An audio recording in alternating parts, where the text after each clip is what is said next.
ನಮಸ್ಕಾರ ಚದುರಂಗರೆ. ನಮಸ್ಕಾರ ಶಶಿಗಿರೇ. ನೀವು ವಯಸ್ಸಿನಿಂದ ಅನುಭವದಿಂದ ಸಾಹಿತ್ಯದ ಸೇವೆಯ ಸಮೃದ್ಧಿ ಅದರ ಮಹತ್ವದಿಂದ ನಮ್ಮ ಹಿರಿಯ ಲೇಖಕರಲ್ಲಿ ಒಬ್ಬರು. ಆದ್ದರಿಂದ ನಮ್ಮ ಆಕಾಶವಾಣಿಯ ಶ್ರೋತೃಗಳಿಗೋಸ್ಕರ ನಿಮ್ಮ ಅನುಭವಗಳು, ನಿಮ್ಮ ಸಾಹಿತ್ಯ ರಚನೆ ಇವುಗಳ ವಿಷಯ ಕೆಲವು ಪ್ರಶ್ನೆಗಳು ಕೇಳಬೇಕು ಅಂತ ನನಗೆ ಆಸೆ. ದಯವಿಟ್ಟು ಉತ್ತರ ಹೇಳಬೇಕು. ತಾವು ಬಹಳ ಪ್ರೀತಿಯಿಂದ ಬಹಳ ದೊಡ್ಡ ದೊಡ್ಡ ಮಾತುಗಳನ್ನ ಹೇಳಿದ್ದೀರಿ. ನಾನು ಅಂಥ ದೊಡ್ಡ ಸಾಧನೆ ಮಾಡಿದ್ದೀನಿ ಅಂತ ಏನು ನಾನು ತಿಳ್ಕೊಂಡಿಲ್ಲ. ಏನು ನನ್ನ ಕೈಲಾದದ್ದಷ್ಟು ಬರೆದಿದ್ದೀನಿ. ಅದು ತಮ್ಮ ಪ್ರೀತಿಯಲ್ಲಿ ಅದಕ್ಕೆ ಹೆಚ್ಚಿಗೆ ಮಹತ್ವ ಸಿಕ್ಕಿದೆ. ನಾನು ತಮ್ಮ ಈ ಒಂದು ಪ್ರತಿಕ್ರಿಯೆಗೆ ನಾನು ತುಂಬ ಕೃತಜ್ಞ ಆಗಿದ್ದೇನೆ. ತಾವು ಏನು ಪ್ರಶ್ನೆ ಕೇಳಿದ್ರು ನನ್ನ ಕೈಲಾದಷ್ಟು ನಾನು ತಿಳಿದ ಮಟ್ಟಿಗೆ ಉತ್ತರ ಕೊಡ್ತೀನಿ. ದಯಮಾಡಿ ಕೇಳಿ. ತುಂಬ ಸಂತೋಷ. ನಾವು ಮೊದಲು ನಿಮ್ಮ ಪರಿಚಯ ಮಾಡಿಕೊಂಡದ್ದು ಎರಡು ಹೆಸರುಗಳಲ್ಲಿ, ಸುಬ್ರಹ್ಮಣ್ಯ ರಾಜಾರ್ಸ್ ಅಂತ ಒಂದು, ಚದುರಂಗ ಅಂತ ಒಂದು. ಹೌದು. ಆಮೇಲೆ ಈಚೆಗೆ ಚದುರಂಗನೇ ಎಲ್ಲರಿಗೂ ಪರಿಚಯ ಆಗಿದೆ. ಸುಬ್ರಹ್ಮಣ್ಯ ರಾಜಾರ್ಸ್ ಚದುರಂಗ ಆದದ್ದು ಯಾವಾಗ, ಯಾಕೆ? ಸುಬ್ರಹ್ಮಣ್ಯ ರಾಜಾರ್ಸ್ ಯಾಕಾದೆ ಅಂತ ಮೊದಲು ಹೇಳ್ತೀನಿ. ನಾನು ಹುಟ್ಟಿದ್ದು ಕಲ್ಲಹಳ್ಳಿಲಿ, ಹುಣಸೂರು ತಾಲೂಕು ಕಲ್ಲಹಳ್ಳಿಲಿ. ಅದು ನಿಮಗೆ ಗೊತ್ತಿರ್ಬೋದು, 3ನೇ ಮಂಗರ್ಸರು ಅಲ್ಲಿ ರಾಜ್ಯಭಾರ ಮಾಡಿದ್ರು. ಹೌದು. ಆ ಸಂತತಿಯವರು ನಾನು ಮತ್ತು ದೇವರಾಜರ್ಸ್. ನಮ್ಮ ದೇವರಾಜರ್ಸು ಅದೇ ಚೀಫ್ ಮಿನಿಸ್ಟರ್ ಆಗಿದ್ರಲ್ಲ. ಹೌದು. ನಮ್ಮ ತಾಯಿಯ ಅಕ್ಕನ ಮಗನ ಮಗ. ಓಹೋ. ಅದನ್ನು ನಾವು ಒಟ್ಟಿಗೆ ಬೆಳೆದ್ವಿ. ನಮ್ಮ ಅಣ್ಣ, ತಾವು ಕೇಳಿರಬೇಕು, ಸರ್ದಾರ್ ಕೆ ಬಸವರಾಜರ್ಸ್ ಅಂತ ಹೇಳಿ. ಹೌದು. ಅವರಿಗೆ ಮುಂದೆ ಕೃಷ್ಣರಾಜೊಡೆಯವರ, ನಾಲ್ವಡಿ ಕೃಷ್ಣರಾಜೊಡೆಯವರ ಮಹಾರಾಜರ ಅಕ್ಕ ಜಯಲಕ್ಷ್ಮಣ್ಯವರು ಅಂತ ಹೇಳಿ. ಹೌದು. ಅವರ ಯಜಮಾನರು ಸರೇಮ್ ಕಾಂತರಾಜರ್ಸ್ನವರು ದಿವಾನರಾಗಿದ್ದರು. ಅವರಿಬ್ಬರ ಮಗಳು, ಒಬ್ಬರೇ ಮಗಳು ರಾಜಕುಮಾರಿ ಲೀಲಾವತಿ ಅಂತ. ಅವ್ರನ್ನ ಕೊಟ್ಟು ವಿವಾಹ ಆಯಿತು ಬಹಳ ಮುಂದೆ. ಆದರೆ ನಾವೆಲ್ಲ ಹಳ್ಳಿಲೇ ಹುಟ್ಟಿದವರು, ಕಲ್ಲಹಳ್ಳಿಲೇ ಇದ್ದವರು. ಅಲ್ಲಿ ನಾನು ಬಾಲಕನಾಗಿದ್ದಾಗ ನನ್ನ ಅಂದರೆ ಶಿಶು ಆಗಿದ್ದಾಗ ತೊಟ್ಲೆ ನಾನು ಮಲಗಿಸಿದ್ರೆ ನಮ್ಮ ಮನೇಲಿ ತುಂಬ ಕಾಡು ಹಳ್ಳಿ ಎಲ್ಲ, ತುಂಬ ಹಾವುಗಳು. ಒಂದು ಸರ್ಪ ತೊಟ್ಟಿ ಒಳಗಡೆ ಕಲ್ಲಿನ ಚಪ್ಪಡಿ ಇರುತ್ತಲ್ಲ, ತೊಟ್ಟಿ ಇರಲಿ ಅಂಗಳದಲ್ಲಿ, ಆ ಚಪ್ಪಡಿ ಕೆಳಗಡೆನೇ ವಾಸ ಮಾಡ್ತಿತ್ತಂತೆ. ನಮ್ಮ ತಾಯಿ ಬಾಟ್ಲು ಹಾಲು ಇಟ್ಬಿಟ್ರೆ ಕೂಡ್ಕೊಂಡು ಹೊರಟೋಗೋದಂತೆ. ಆದರೆ ಒಂದಿನ ಅವರು ಮಲಗಿದ್ದಾಗ, ಗಂಡ ಹೆಂಡತಿರು ಮಲಗಿದ್ದಾಗ, ನಮ್ಮ ತಂದೆ ತಾಯಿ ಈ ಸರ್ಪ ತೊಟ್ಲಿಗೆ ಬಂದು ಸುತ್ಕೊಂಡಿತ್ತಂತೆ. ಆಗ ಇವರು ಎಲ್ಲೋ ಮಧ್ಯರಾತ್ರಿಯಲ್ಲಿ ನೋಡಿದ್ದಾರೆ. ನಮ್ಮ ತಾಯಿ ಎಚ್ಚರವಾಗಿದೆ, ನೋಡಿದ್ದಾರೆ. ಅವಾಗ ನಮ್ಮ ತಂದೆನೇ ಎಬ್ಬಿಸ್ಬಿಟ್ಟು, ನೋಡಿ ಹಾವು ಸುತ್ಕೊಂಡಿದೆ ಅಂತ. ಅವಾಗ ನಮ್ಮ ತಂದೆ ಡಿಸ್ಟರ್ಬ್ ಮಾಡಬೇಡ, ಮಗುನ ಕಚ್ಚಿಬಿಟ್ಟಿತ್ತು ಅಂಥೇಳಿ ಅವ್ರು ಸುಮ್ಮನೆ ಆಗಿದ್ದಂತೆ. ಆಮೇಲೆ ಎಷ್ಟೋ ಹೊತ್ತು ಆಡ್ತಾ ಇದ್ದು ಹೊರಟೋಗ್ತಿರಿ, ಆ ಚಪ್ಪಲಿ ಇದಕ್ಕೆ ಹೋಯ್ತಂತೆ. ಆಮೇಲೆ ಪುರೋಹಿತರನ್ನ ಯಾರನ್ನೋ ಕೇಳಿದಾಗ ಮಗುಗೆ ಸುಬ್ರಹ್ಮಣ್ಯ ಅಂತ ಹೆಸರಿಡಿ ಅಂತ ಹೇಳಿದಂತೆ. ಅದರಿಂದ ನನಗೆ ಸುಬ್ರಹ್ಮಣ್ಯ ರಾಜೇಶ್ ಅಂತ ಹೆಸರಿಟ್ರು. ಚದುರಂಗ ಅಂತ ಯಾಕೆ ಬಂತು ಅಂತಂದರೆ, ನಮ್ಮ ಪೂರ್ವಿಕರು, ನಮ್ಮ ತಾಯಿ ಕಡೆಯಿಂದ ನಾವು ಜೈನರು, ತಂದೆ ಕಡೆಯಿಂದಲೂ ಜೈನರೇ. ಆದರೆ ನಮ್ಮಲ್ಲಿ ತಮಗೆ ಗೊತ್ತಲ್ಲ, ಈ ರಾಜರುಗಳಲ್ಲಿ ಕನ್ವರ್ಷನ್ಸ್ ತುಂಬ ಆಗ್ತಿತ್ತು ಅಂತ. ಶೈವಾಚಾರದಿಂದ, ಸ್ಮಾರ್ತಾಚಾರದಿಂದ ಜೈನರಿಂದ ಶ್ರೀ ವೈಷ್ಣವರು ಹೀಗೆಲ್ಲ ಆಗ್ತಿತ್ತಲ್ಲ. ಎರಡೂ ಕಡೆಯಿಂದ ಜೈನರೇ. ಆದರೆ ಅಲ್ಲಿ ಸ್ವಲ್ಪ ಮಧ್ಯ ಪ್ರಭಾವ, ಶೈವಾಚಾರದ ಪ್ರಭಾವ ಅಂದರೆ ಸ್ಮಾರ್ತಾಚಾರದ ಪ್ರಭಾವ ಆಯಿತು. ಅಲ್ಲಿಂದ ಅವರು ಒಂದು ತಲಕಾಡಿನ ಗಂಗರು ನಾಶವಾದ ಮೇಲೆ ಅಲ್ಲಿಂದ ಒಂದು ಎಳೆ ಒಂದು ಹೆಣ್ಣನ್ನು ಮೈಸೂರಿಗೆ ಮುಮ್ಮಡಿ ಕೃಷ್ಣರಾಜೊಡೆಗೆ ಕೊಟ್ಟಿದ್ದು ಉಂಟು. ಆ ಹುಡುಗಿ ದೇವಿರಮ್ಮಣ್ಣಿ ಅಂತ. ಅವರ ಅಣ್ಣ ಮಹಾರಾಜರು ಅವರ ಜೊತೆಲೇನೆ ಇದ್ದರು. ಅದು ಇಬ್ಬರು ಚದುರಂಗ ಆಡ್ತಿರಂತೆ. ಅವ್ರು ಬಹಳ ಒಳ್ಳೆ ಚದುರಂಗದ ಆಟಗಾರರಂತೆ. ಅವರು ಹಿಂದೋರೆಲ್ಲ ಬಹಳ ಒಳ್ಳೆ ಆಟಗಾರಂತೆ. ಅದಕ್ಕೆ ನೀವು ಬಹಳ ಒಳ್ಳೆ ಚದುರಂಗ ಆಟಗಾರ, ನಾನು ಸುಮಾರಾಗಿ ಹಾಕಿದ್ದೇನೆ. ಅವರು ಅವ್ರ ಮನೆತನಕ್ಕೆ ಅಲ್ಲಿಂದನೇ ಚದುರಂಗ ಫ್ಯಾಮಿಲಿ ಅಂತಲೇ ಹೆಸರುಗಳನ್ನೇ ಚದುರಂಗ ಅನಂತರಾಜೇಶ್, ಚದುರಂಗ ಬಸವರಾಜೇಶ್, ಈ ಥರ ಹೆಸರುಗಳು ಉದ್ದಕ್ಕೂ ಬಂತು. ಅದು ನಮಗೆಲ್ರಿಗೂ ಚದುರಂಗ ಸುಬ್ರಹ್ಮಣ್ಯ ರಾಜೇಶ್, ಚದುರಂಗ ಬಸವರಾಜ ಸಿದ್ದರಾಮಯ್ಯ. ನಾನು ಕಥೆ ಬರಿಬೇಕು ಅಂತ ಹೋದಾಗ ಮೊದಲು ಸುಬ್ರಹ್ಮಣ್ಯ ರಾಜೇಶ್ ಅಂತಲೇ ಬರದೆ. ಆದರೆ ಆಗಿನ ಕಾಲದಲ್ಲಿ ಶ್ರೀರಂಗ ಅಂತ ಬರಿತಾ ಇದ್ರಲ್ಲ, ಆದಿರಂಗಾಚಾರ್ಯ ಯಾಕೆ ಶ್ರೀರಂಗ ಅಂತ ಇಟ್ಕೊಂಡ್ರು ಅದು ಚೆನ್ನಾಗಿ ಕಾಣಿಸ್ತು ನನಗೆ. ನನ್ನ ಮನಸ್ಸಂತೆ ಚದುರಂಗ ಅಂತ ಇದೆಯಲ್ಲ, ನಾನೇ ಅದಕ್ಕೆ ಇಟ್ಕೊಳ್ಬಾರ್ದು ಅಂತ ಚದುರಂಗ ಅಂತ. ನಿಮ್ಮ ಬಾಲ್ಯ ಎಲ್ಲ ಕಲ್ಲಹಳ್ಳಿಲೇ? ನಾನು 5-6 ವರ್ಷದವರೆಗೂ ಕಲ್ಲಹಳ್ಳಿಲೇ ಇದ್ವಿ. ಪ್ರಾರಂಭದ ವಿದ್ಯಾಭ್ಯಾಸ ಪ್ರಭಾವ ಇದು ಶಿವನ ಮತ್ತಿದ್ದು ಮರಳಿನ ಮೇಲೆ ಅಲ್ಲೇನೆ. ಆಮೇಲೆ ಕಾಡು ಮೇಡು ನಮ್ಮ ತಂದೆ ಹೆಗಲ ಮೇಲೆ ಕೂತ್ಕೊಂಡು ಎಲ್ಲ ಅಲ್ಲಿ ಓಡಾಡೋದು ಅದೆಲ್ಲ ಅಲ್ಲಿ ಕಲ್ಲಹಳ್ಳಿನೇ. ಅದಿನ್ನೂ ನನಗೆ ಆ ಬಾಲ್ಯ ಸ್ಮೃತಿಗಳು ಮರ್ತಿಲ್ಲ ನನಗೆ. ಅದು ನಮ್ಮ ತಂದೆ ಜೊತೆ ಓಡಾಡಿದ್ದು, ದೇವರಾಜ ನಾವೆಲ್ಲ ಒಟ್ಟಿಗೆ ಹೋಗ್ತಿದ್ದು, ನಮ್ಮ ತಾಯಿ ಜೊತೆ ಹೋಗ್ತಿದ್ದು, ಹೊಲಕ್ಕೆ ಗದ್ದೆಗೆಲ್ಲ ತೋಟಕ್ಕೆಲ್ಲ ಹೋಗ್ತಿದ್ದು, ಸೀಬೆ ಹಣ್ಣು ತಿಂತಿದ್ದು, ಅಲ್ಲಿ ಸೀತಾಫಲ ಬಹಳ ಜಾಸ್ತಿ ನಮ್ಮ ಕಡೆ. ಗಾರೆ ಹಣ್ಣು ತಿಂತಿದ್ದು, ಹತ್ತಿರದಲ್ಲಿ ನೋಡಿದೆ. ಹುಲಿ ಚಿರತೆ ಅವೆಲ್ಲ ಬಹಳ ಇದೆ ಆಗಿನ ಕಾಲದಲ್ಲಿ. ನಮ್ಮ ಮನೆಗೆ ಪಕ್ಕದಲ್ಲಿ ಬೆಟ್ಟ, ಪಕ್ಕದಲ್ಲಿ ಹುಲಿ ವಾಸವಾಗಿತ್ತು. ಹುಲಿ ಒಟ್ಟಿಗೆ ಇರುವಲ್ಲಿ ಒಂದು ಸಲ ಬಂದ್ಬಿಡು. ನಮ್ಮ ಮನೆ ಕೆರೆ ಹತ್ತದ ನಮ್ಮ ಮನೆ ಕೆರೆ, ಆ ಕೆರೆಯಲ್ಲಿ ನೀರು ಕುಡಿಯೋಕೆ ಒಳಗೆ ಬಂದು ಹಾಗೆಲ್ಲ. ಆಮೇಲೆ ಊರೊಳಗೆ ಬಂದು ದನಕರುಗಳನ್ನ ಹೊತ್ಕೊಂಡು ಹೋದ್ರು ಉಂಟು. ಅಂಥ ಒಂದು ಪರಿಸರದಲ್ಲಿ ನಾನು ಬೆಳೆದೆ. ಆಮೇಲೆ ನನಗೆ 6-7 ವರ್ಷ ಆದಾಗ ನಮ್ಮ ಅಣ್ಣ ಅವರು ಬೊಂಬಾಯಿಗೆ ಹೋಗಿ ಲಾ ಮತ್ತು MA ಮಾಡಿ ಮೊದಲನೇ ಡಬಲ್ ಗ್ರಾಜುಯೇಟ್. ಆಮೇಲೆ ಅವ್ರು ಬಂದು ವಕೀಲಿ ವೃತ್ತಿನ ಮೈಸೂರಿನ ಆರಂಭ ಮಾಡಿ ಡಬಲ್ ಗ್ರಾಜುಯೇಟ್ ಆದರು. MA LLB ಅಂದರೆ ಟ್ರಿಬಲ್ ಆಯ್ತಲ್ಲ. ಹೌದೌದು, ಸರಿಯೇ. ಅವರು ನಮ್ಮ ತಂದೆ ಬಹಳ ಒಳ್ಳೆ ಬೇಸಾಯಗಾರರು. ದೇವರಾಜಸ್ನವ್ರ ತಂದೆನೂ ಅಷ್ಟೇ. ಅವ್ರಿಗೆ ನಮ್ಮ ಹಳ್ಳಿ ಈಗಲೂ ಹೇಳ್ತಾರೆ, ಅವ್ರ ಸಮಾನ ಹೊಲ ಉಳ್ಕೊಂಡಿಲ್ಲ. ಬಹಳ ಕಾಲ ಬೇಸಾಯ ಮಾಡಿ, ಆದರೆ ಅವರು ಬಹಳ ಕಾಲ ಬೇಸಾಯ ಮಾಡಿ ಕೃಷಿನಲ್ಲೇ ಅವರು ಕೃಷಿನಲ್ಲೇ ಮುಪ್ಪಾದ್ರಲ್ಲ. ನಮ್ಮ ಅಣ್ಣನ ಕೊರಗು ನಮ್ಮ ತಂದೆ ತಾಯಿಗಳಿಗೆ ಕಡೆ ದಿನಗಳಾದರೂ ಅವರಿಗೆ ಸುಖ ಕೊಡಬೇಕು ಅಂತ ಹೇಳಿ ತಾವು ವಕೀಲಿ ವೃತ್ತಿ ಆರಂಭ ಮಾಡಿದ್ರು ಮೈಸೂರಿನಲ್ಲಿ. ಅವ್ರನ್ನ ಕರ್ಕೊಂಡು ನಮ್ಮೆಲ್ಲರನ್ನೂ ಕರ್ಕೊಂಡ್ಬಿಟ್ಟು, ನಮ್ಮ ತಂದೆ ತಾಯಿ, ಒಬ್ಬರ ಅಕ್ಕ, ಮತ್ತೆ ದೇವರಾಜ ನಾವು ಡ್ಯೂಟಿಗೆ ಬೀದಿಯಲ್ಲಿ ಒಂದು ಕವಿ ಮಠ ಅಂತ ಕೇಳ್ಕೊಂಡು, ಆಮೇಲೆ ಚಾವಡಿ ಬೀದಿಯಲ್ಲಿ ಒಂದು ಮನೆಯಲ್ಲಿ ಮನೆ ಅಂತ ಪ್ರಸಿದ್ಧಿ, ಅಲ್ಲಿ ವಾಸ ಮಾಡೋಕ್ಕೆ ಶುರು ಮಾಡಿ. ಅಲ್ಲಿ ನನಗೆ ಆ ಮನೆಯಲ್ಲಿ ಒಂದು ಗಾಳಿನೂ ಆಗ್ಬಹುದು, ದೇವನೂ. ಅಲ್ಲಿ ಮೇಲುಗಡೆ ಅಟ್ಟ ಇತ್ತು. ಅಲ್ಲಿ ಏನು ಕಥೆ ಏನು ಕಟ್ಟಿದ್ರು ಅಂದ್ರೆ, ದೇವ ಮೇಲ್ಗಡೆಯಿಂದ ಇದ್ರ ಮಲ್ಕೊಂಡಿದ್ರೆ ಅವ್ರ ತಂದು ಕೆಳಗಡೆ ಮಲಗಿಸ್ಬಿಡುತ್ತೆ ಅಂತ. ಬಹುಶಃ ಸ್ಲೀಪ್ ವಾಕಿಂಗ್ ಇರ್ಬೋದು. ಈಗ ನಾವು ಪ್ರಬುದ್ಧವಾಗಿ ಯೋಚನೆ ಮಾಡೋದಾದ್ರೆ. ಆದ್ರೆ ಆಗಿನ ಕಾಲದಲ್ಲಿ ಎಲ್ಲರೂ ಹಾಗೆ ನಂಬ್ತಿದ್ರು, ನಾವು ನಂಬ್ತಿದ್ವು. ನಮ್ಮ ತಾಯಿ ದೇವರಾಜ ಕಡೆ ಒಂದ್ ಕಡೆ ಮಲಗಿಸ್ಕೊಂಡು, ದೇವರಾಜ ಒಂದ್ ಕಡೆ ಹೊಂದಿಸ್ಬಿಡೋರು, ಹೊಂದಿಸ್ಬಿಡೋರು ಕೊಡ್ತಾರೆ ಅಂತ. 65 ವರ್ಷ ಹಿಂದಿನ ಮೈಸೂರು ನೋಡಿದ್ದೀರಿ ನೀವು? ಈಗಿನ ಮೈಸೂರಿಗಿಂತ ಬಹಳ ಮೈಸೂರು ಚೆನ್ನಾಗಿತ್ತು. ಇದು ಒಂದು ರೀತಿಯಲ್ಲಿ ಇರ್ಬೋದು. ಆದರೆ ಆ ದಿನಗಳು ನನಗೆ ಈ ಓಡಾಟ ಇಲ್ಲ, ಎಷ್ಟು ಓಡಾಟ ಇದ್ರು ನಮಗೆ ಯಾರು ಹೋಗ್ಲಾ ಇಲ್ಲ. ಎಲ್ಲೆಲ್ಲೂ ಸಂಗೀತ, ಎಲ್ಲೆಲ್ಲೂ ನಾಟಕ, ಎಲ್ಲೆಲ್ಲೂ ನಾಟಕ. ನಾಗಾಚಾರ್ಯ ಹಿಡಿದು ನಾಟಕಗಳಲ್ಲಿ ವೀರಣ್ಣವರಂತೆ, ಪೀರ್ ಸಾಹೇಬರು, ದೊಡ್ಡ ದೊಡ್ಡವರು, ಎಂತೆಂಥ ನಟರು ಇದ್ದರು. ಮರಿರಾಯರು, ಕೊಟ್ಟೂರಪ್ಪನವರು ಅಂತಂಥವರೆಲ್ಲ ಇದ್ದರು. ನಾಗೇಶ್ ಅವರು.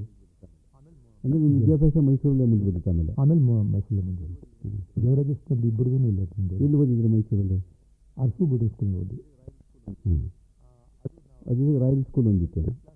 ಅದು ನಾವು 3rd ಇಯರ್ ಕ್ಲಾಸ್ವರೆಗೆ ನಾನು ಓದಿದ್ದು ಇದರಲ್ಲಿ ಅರ್ಕಿಬಸೂರಿನಲ್ಲಿ. ಆಮೇಲೆ ನಮ್ಮ ಅಣ್ಣನಿಗೆ ಮದುವೆ ಆಯ್ತಲ್ಲ ಇವರಿಗೆ, ರಾಜ್ಕುಮಾರ್ ಇಲ್ಲಾತಿ ಇವರಿಗೆ. ನಂತರ ನಾನು ರಾಯಲ್ ಸ್ಕೂಲ್ ಸೇರಿಕೊಂಡೆ. ಯಾಕೆಂದರೆ ಆಗ ಮಹಾರಾಜರು ಏನು ಮಾಡ್ತಿದ್ರು ಅಂದರೆ, ಯಾರು ಸ್ವಲ್ಪ ಗಂಡಿರ ಮಕ್ಕಳಿದ್ದಲ್ಲ ಅಂಥವ್ರನ್ನ ಅವ್ರ ಇದರಲ್ಲಿ ಜಯಚಾಮರಾಜರ ಜೊತೆಯಲ್ಲಿ ಓದಿಸೋದಕ್ಕೋಸ್ಕರ ಒಂದು 5-6 ಮಕ್ಕಳನ್ನ ಸೇರಿಸ್ಕೊಂಡಿದ್ರು. ಇವಾಗ ಜಯಚಾಮರಾಜರಲ್ಲಿ ಓದ್ತಾ ಇದ್ದರು. ಜಯಚಾಮರಾಜರ ಜೊತೆಗೆ ನಾವು ಓದ್ವಿ. ದೇವರಾಜ್ ಅವರು ದೇವರಾಜ್ ಇಲ್ಲ, ನಾನು ಅಷ್ಟೇ. ಆಮೇಲೆ ಅಲ್ಲಿ ಮುಗಿದ ಮೇಲೆ ನೀವು ಕಾಲೇಜಿಗೆ ಬಂದರೆ? ಹಾಂ, ಅಲ್ಲಿ ಇಂಟರ್ಮೀಡಿಯೇಟ್ಗಳಲ್ಲಿ ಬೆಂಗಳೂರಿಗೆ ಬಂದೆ. ಅಲ್ಲಿಂದ ಹೈಸ್ಕೂಲ್ಗೆ ಹೋದ್ನೆ. ಅಲ್ಲಿಂದ ಮತ್ತೆ ನಾನು ರಾಯಲ್ ಸ್ಕೂಲ್ ಸೇರಿದ್ನಲ್ಲ. ಹೌದು. ಅಲ್ಲಿ ಅವರು ಏನು ಮಾಡ್ತಿದ್ರು, ಬೊಂಬಾಯಿ ಕರ್ಕೊಂಡು ಹೋಗೋರು, ನೀಲಗಿರಿ ಕರ್ಕೊಂಡು ಹೋಗೋರು. ಒಂಥರ ಈ ಕಾನ್ವೆಂಟ್ ಎಜುಕೇಷನ್ನು. 3rd ಇಯರ್ ನಾನು 3rd ಇಯರ್ ಕ್ಲಾಸ್ನಲ್ಲಿದ್ದವನು ಇದಕ್ಕೆ ಬಂದುಬಿಟ್ಟೆ ಮಹಾರಾಜ್ ಜೊತೆಗೆ. ಅದರಲ್ಲಿ ಓದಬೇಕಲ್ಲ. ಹೌದು. ಅವ್ರು ಪ್ರೈಮರಿ ಕ್ಲಾಸ್ನಲ್ಲಿದ್ದರು. I was due promoted. 3-4 ವರ್ಷ ಕಳ್ಕೊಂಡೆ. ಹಾಗಾಗಿ ಅಲ್ಲಿ ಅವರು ನಮಗೆ ಎಲ್ಲಿ ಬಹಳ ಸುಖವಾಗಿದ್ದು, ಅರಮನೆಯಲ್ಲೇ ಬದುಕಿದ್ದು ಒಂಥರ ಸ್ವರ್ಗದಲ್ಲಿದ್ದ ಹಾಗೆ. ಏನು ಕೇಳಿದ್ರು ಸಿಕ್ತಿತ್ತು. ಅಂದರೆ ನೀವು ಕಲ್ಲಹಳ್ಳಿ ಜೀವನ ನೋಡಿದ್ರಿ? ಹೌದು. ಅರಮನೆ ಜೀವನ ಅಂತೂ ಒಂಥರ ಎಲ್ಲೋ ಕನಸಿನ ಲೋಕದಲ್ಲಿ ಇದ್ದ ಹಾಗಿತ್ತು. ಆದರೆ ಏನಾಯ್ತದೆ, ನನಗೆ ನನ್ನ ದೇವರಾಜ್ ಎಲ್ಲ ನನಗಿಂತ ಬಂದು 3-4 ವರ್ಷ ಮುಂದೆ ಹೋಗ್ಬಿಟ್ರಲ್ಲ, ನನಗೆ ಕೊರಗು ಬಂದ್ಬಿಟ್ಟು, ಇದೇನಿದು, ನಾನು ಇದು ಬರೀ ಇದು ಈ ಲೋಲುಪ್ತಲ್ಲಿದ್ದೀನಿ, ನನ್ನ ಸಹಪಾಠಿಗಳೆಲ್ಲ ಮುಂದೆ ಹೊರಟೋದ್ರು ಅಂತ ಕೊರಗು ಬಂದು, ಒಂದಿನ ಬೊಂಬಾಯಿಗೆಲ್ಲ ನಮ್ಮ ಕಿಟ್ಟೆಲ್ಲ ಹೋಗಿತ್ತು. ಯುವರಾಜರು ಮಹಾರಾಜರೆಲ್ಲ ಹೋಗಿದ್ದರು ಬೊಂಬಾಯಿಗೆ. ನಾನು ಹೋಗೋದಿಲ್ಲ ಅಂತ ಹೇಳಿ, ಅವೆಲ್ಲ ಸಾಮಾನೆಲ್ಲ ಹೋಗಿದ್ರು ಕೂಡ ನಾನು ಅಳ್ತಾ ಕೂತ್ಬಿಟ್ಟೇನೆ, ಹೋಗಲ್ಲ ಅಂತ. ನಾನು ಮುಂದುವರ್ಸ್ಬೇಕು ನನ್ನ ಎಜುಕೇಷನ್ನ, ಹೋಗಲ್ಲ ಅಂತ. ನಮ್ಮಣ್ಣ ಹೋಗಿ ಯುವರಾಜರಿಗೆ ಹೇಳಿದ್ದಾರೆ, ಏನೋ ಬರೋಲ್ಲ ಅಂತಾನೆ ಅಂತ. ಅವ್ರು ಹೆದರಿಕೆ, ಅರಮನೆಯವ್ರು ಏನಂತಾರೋ ಅಂತ. ಅವರೇ ಬಂದರು, ಏನಪ್ಪ ಯಾಕೆ, ಯಾರೇನಂದ್ರೆ ನಿನಗೆ ಅಂತ ಎಲ್ಲ ಬಂದು ಕೇಳಿದ್ರು. ಯಾರು ಏನು ಹೇಳಲಿಲ್ಲ, ಇದು ನನಗೆ ಮುಂದುವರ್ಸ್ಬೇಕು ನಾನು ವಿದ್ಯಾಭ್ಯಾಸನ ಅಂತ ಹೇಳಿದೆ. ಬೆನ್ನು ತಟ್ಬಿಟ್ಟು ಬಹಳ ಅಂಡರ್ಸ್ಟ್ಯಾಂಡಿಂಗ್ ಪರ್ಸನ್ ಅದು. ನೀವೇನು ಯೋಚನೆ ಮಾಡಬೇಡಪ್ಪ, ನನಗೆ ತುಂಬ ಸಂತೋಷ, ನೀನು ಮುಂದಕ್ಕೆ ಓದಿದಾದರೆ ನನಗೇನೂ ಬೇಸರವಿಲ್ಲ ಅಂತ ಹೇಳಿ ಬೆನ್ನು ತಟ್ಟಿ ಸಮಾಧಾನ ಮಾಡಿ ಹೊರಟೋದ್ರು. ಅಲ್ಲಿಂದ ನಾನು ಬಂದು ಮತ್ತೆ ಪಬ್ಲಿಕ್ ಸ್ಕೂಲ್ ಸೇರಿಕೊಂಡು ಲವ್ ಸೆಕೆಂಡ್ರಿ ಪಾಸ್ ಮಾಡಿದೆ. ಆಮೇಲೆ ಮಹಾರಾಜ ಹೈಸ್ಕೂಲ್ನ ನನ್ನ ವಿದ್ಯಾಭ್ಯಾಸ ಮುಂದುವರಿತು. ಅಷ್ಟೊತ್ತಿಗೆ ನೀವು ಒಳ್ಳೆಯ ಉಪಾಧ್ಯಾಯ ಸಿಕ್ಕಿದ್ದಿರಬೇಕು. ಹೌದು. ನನಗೆ ಅಷ್ಟರಲ್ಲಿ ನನಗೊಂದಾಗಿತ್ತು, ನನಗೆ ಬಾಲ್ಯದಲ್ಲಿ ಒಂದು ವಿಚಾರ ಹೇಳೋದು ಮರ್ತುಬಿಟ್ಟೆ. ನನಗೆ ಮಲ್ಕೊಳ್ಬೇಕಾದ್ರೆ ನಮ್ಮ ತಾಯಿ, ನಮ್ಮ ಅಕ್ಕ, ನಮ್ಮ ದೊಡ್ಡಮ್ಮ, ದೇವರಾಜೇಶ್ವರಜ್ಜಿ ಇವರೇ ಬಹಳ ಚೆನ್ನಾಗಿ ಕತೆ ಹೇಳೋರು, ತರಾವರಿ ಕತೆ ಹೇಳೋರು. ಒಳ್ಳೆ ರೋಮಾಂಚ ಆಗುವಂಥ ಕಥೆಗಳು. ನನಗೆ ಯಾರಾದರೂ ಒಬ್ಬರು ಕತೆ ಹೇಳಬೇಕು ಮಲ್ಕೊಳ್ಳುವಾಗ. ಎಂತೆಂಥ ಕತೆ ಹೇಳೋರು ಅಂತ ಹೇಳ್ಕೊಂಡೆ ಆ ಕಥೆ ಕೇಳ್ಕೊಂಡೆ ನಾನು ಬೆಳೆದೆ. ನಮ್ಮ ಅಕ್ಕ ಒಬ್ಬರು ಬರೀ ಗಾದೆಯಲ್ಲೇ ಮಾತಾಡೋರು. ಅದಕ್ಕೆ ನೀವು ವೈಶಾಖದಲ್ಲಿ ನೋಡಿರ್ಬೋದು, ತುಂಬ ಗಾದೆಗಳನ್ನ ನಾನು ಉಪಯೋಗಿಸ್ತೀನಿ. ಅದು ನಮ್ಮ ಅಕ್ಕನ ಪ್ರಭಾವ ಮತ್ತು ನಮ್ಮ ಹಳ್ಳಿ ಜನದ ಪ್ರಭಾವ. ಅವರು ತುಂಬ ಗಾದೆಗಳು ಮಾತಾಡ್ತಾರೆ, ತಮಗೆ ಗೊತ್ತಿರೋ.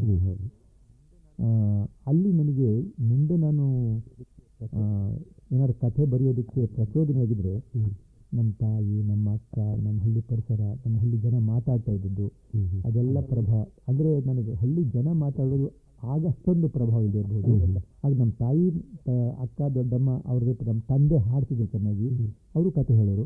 ಇವೆಲ್ಲ ನನ್ನ ಮುಂದಕ್ಕೆ ನಾನು ಏನಾದರೂ ಕಥೆಗಳು ಬರೆದಿದ್ರೆ ಬಹುಶಃ ಅದರ ಮೂಲ ಅಲ್ಲಿದೆ ಅಂತ ನನಗೆ ಅನಿಸುತ್ತೆ. ಆಮೇಲೆ ನಾನು ಇದಕ್ಕೆ ಹೈಸ್ಕೂಲಿಗೆ ಬಂದಾಗ, ಅದಕ್ಕೆ ಮಿಡಿಲ್ ಸ್ಕೂಲಿಗೆ ಬಂದಾಗ, ಅಲ್ಲಿ ನಂಜನಗೂಡು ಶ್ರೀಕಂಠ ಶಾಸ್ತ್ರಿಗಳು, ತಮಗೆ ಹೌದು, ಬಹಳ ದೊಡ್ಡ ಹೆಸರಲ್ಲ, ನಿರುಪಮ ಅದೆಲ್ಲ ಬರೆಯೋದು, ನಾಟಕ ಬರ್ಕೊಟ್ಟಿದ್ರಲ್ಲ, ಅವರು ನನಗೆ ಗುರುಗಳು. ಕನ್ನಡ ಪಾಠ ಹೇಳೋರು. ಜೊತೆಗೆ ಬಾಲ ಸರಸ್ವತಿಗಳು ತಾವು ಕೇಳಬೇಕು. ಹೌದು, ಕಥೆದಾರಿ ಕಥೆಗಳು ಗಡ್ಡ ಚಿತ್ರ ನೋಡ್ತಾ ಇದ್ದೀವಿ ನಾವು. ನೀವು ಓದಿದಿರಲ್ಲ? ಹೌದು, ಸುದ್ಭೋಚಂದ್ರಿಕೆಯಲ್ಲಿ ಎಲ್ಲ ಬರೋದು. ಹೌದು, ಅವರಿಬ್ಬರು ನಮಗೆ ಉಪಾಧ್ಯಾಯರಾಗಿದ್ದರು. ನಂಜನಗೂಡು ಶ್ರೀಕಂಠ ಶಾಸ್ತ್ರಿಗಳಂತೂ ನನಗೆ ತುಂಬ ಪ್ರಭಾವ ಆಯಿತು. ನಾಟಕ ಎಲ್ಲ ನಾವು ನಾಟಕ ನೋಡ್ತಿದ್ದು. ನಾನು ರಾಯಲ್ ಸ್ಕೂಲ್ನಲ್ಲಿದ್ದಾಗ ಮೈಸೂರು ಜಗನ್ಮೋಹನ್ ಬಂಗಲೆ ಇದೆಯಲ್ಲ, ಹೌದು, ಆ ಅರಮನೆಯಲ್ಲಿ ಬಹುಶಃ ತಿಂಗಳಿಗೆ 1-2 ನಾಟಕ ಇದ್ದೇ ಇರೋದು. ಗುಬ್ಬಿ ಕಂಪನಿನೋ, ಚಾಮುಂಡೇಶ್ವರಿ ಕಂಪನಿನೋ, ಯಾವುದಾದ್ರು ಒಂದು ಆಗ್ತಾ ಇರೋದು. ನಮ್ಮ ಮಕ್ಕಳಿಗೆ ಮಹಾರಾಜರ ತಾಯಿ ಮಹಾರಾಜರು ಬರೋರು ಅವ್ರ ತಾಯಿ ವಾಡಿ ವಿಲಾಸ ನಿಧಾನ ಅಂತ ರೀಜೆಂಟ್ ಆಗಿರಲ್ಲ, ಅವರೆಲ್ಲ ಯಾವಾಗಲೂ ಅವ್ರ ನಾಟಕ ನೋಡಬೇಕು. ಅವ್ರು ನಮ್ಮ ಮಕ್ಕಳನ್ನೆಲ್ಲ ಕರ್ಕೊಂಡು ಹೋಗೋರು. ಎಷ್ಟು ನಾಟಕ ನೋಡಿದೀವಿ ಮೈಸೂರಿನಲ್ಲಿ, ಸಂಗೀತ, ನಾಟಕ, ವಾಸ್ತವಾಚಾರ್ಯರು, ಚಿಕ್ಕರಾಮರಾಯರು, ವೀಣ ವೆಂಕಟಗಿರಿಯಪ್ಪನವರು, ವಿನಯ್ ಶೇಷಣ್ಣವ್ರು ನೋಡೋದಿಲ್ಲ, ಹೀಗೆ ಆಮೇಲೆ ಹೊರಗಡೆ ಬರ್ತಿರಲ್ಲ ಸಂಗೀತಗಾರರು, ಅವರು ಎಲ್ಲ ಅವ್ರನ್ನೆಲ್ಲ ಕೇಳ್ತಾ ಇದ್ವಿ. ಒಳ್ಳೆ ನಾಟಕ, ಸಂಗೀತ ಅದೆಲ್ಲ ಆಗಿನ ಕಾಲದ ಒಳ್ಳೆ ನನ್ನ ಹತ್ರ ಹೋಗಿ. ಆದರೆ ಈ ಕಥೆಗೆ ನಮ್ಮ ಹಳ್ಳಿಲಿ ನಮ್ಮ ತಾಯಿ ಜೊತೆಗೆ ಎಲ್ಲ ಹೇಳ್ಕೊಟ್ಟಂತಹ ಕಥೆಗಳ ಜೊತೆಗೆ ನಾನು ಇಲ್ಲಿ ಮಿಡ್ಲ್ ಸ್ಕೂಲ್ನಲ್ಲಿ ಬಂದಾಗ ಶ್ರೀಕಂಠ ಶಾಸ್ತ್ರಿಗಳು, ನಮ್ಮ ಶ್ರೀಕಂಠ ಶಾಸ್ತ್ರಿಗಳು ಅಂತ ಕಥೆ ಹೇಳೋರು, ಅವರ ನಿರುಪಮ ಅದಲ್ಲಿ ನೋಡಿ. ಬಾಲ ಸರಸ್ವತಿಗಳ ಜೊತೆಗೆ ನಮ್ಮ ಬಾಲ ಸರಸ್ವತಿಗಳು ಒಂದು ಒಂದು ಒಂದು ಪೀರಿಯಡ್ ಇದರಲ್ಲಿ ಶುಕ್ರವಾರದ ಕಂತೆ ವಾರಕ್ಕೊಂದು ಪೀರಿಯಡ್ ಕಥೆಗೇನೆ ಒಳ್ಳೆ ಚೆನ್ನಾಗಿ ಹೇಳೋರು. ಅವರಿಬ್ಬರು ನಮಗೆ ತುಂಬ ಪ್ರಭಾವ ಬೀರುತ್ತೆ. ಆಮೇಲೆ ನಾನು ಹೈಸ್ಕೂಲಿಗೆ ಬಂದಾಗ ಅಲ್ಲೊಬ್ಬ ಕನ್ನಡ ಪಂಡಿತರಿದ್ದರು. ಅವರೊಂದು ಹೈಸ್ಕೂಲ್ ಮ್ಯಾಗಝಿನ್ ತೆಗೆದರು. ಅದರಲ್ಲಿ ನಾನು ಆಗ ಕೆಲವು ಕವನಗಳು ಬರೆಯೋದು ಶುರು ಮಾಡಿದ್ದೆ.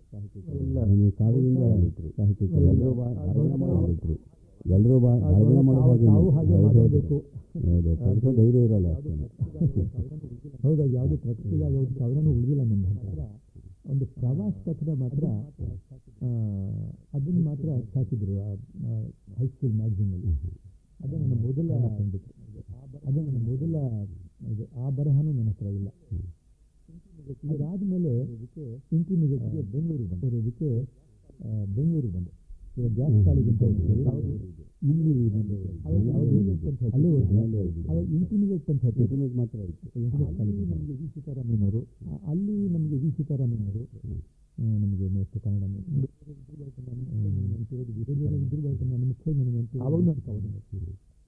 ಆವಾಗ ನಾನು ಕವರಿನ ಬರೀತಿದ್ದೆ.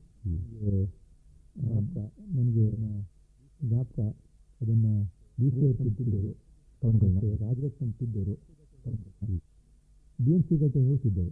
ವಿ ಸಿ ಅವರು ಅವರ ಕವನನ ಆಯ್ಕೆ ಮಾಡಿದರು. ವಿ ಸಿ ಅವರು ಅವರ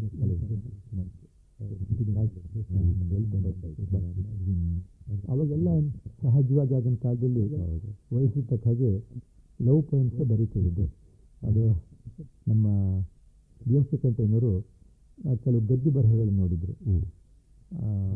ಅದು ನೋಡಿ, ನೋಡಪ್ಪ ನಿನಗೆ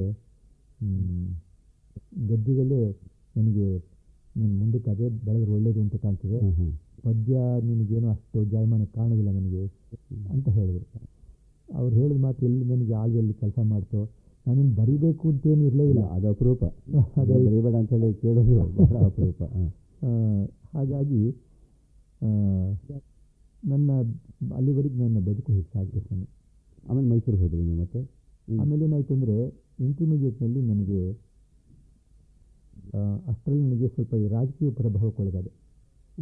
ನಾನು SSLC ಓದ್ತಾ ಇರುವಾಗಲೇ ಮೈಸೂರಿನಲ್ಲಿ ನಾನು ಗಾಂಧೀಜಿಯಿಂದ ಪ್ರಭಾವಿತ ಆಗಿದೆ.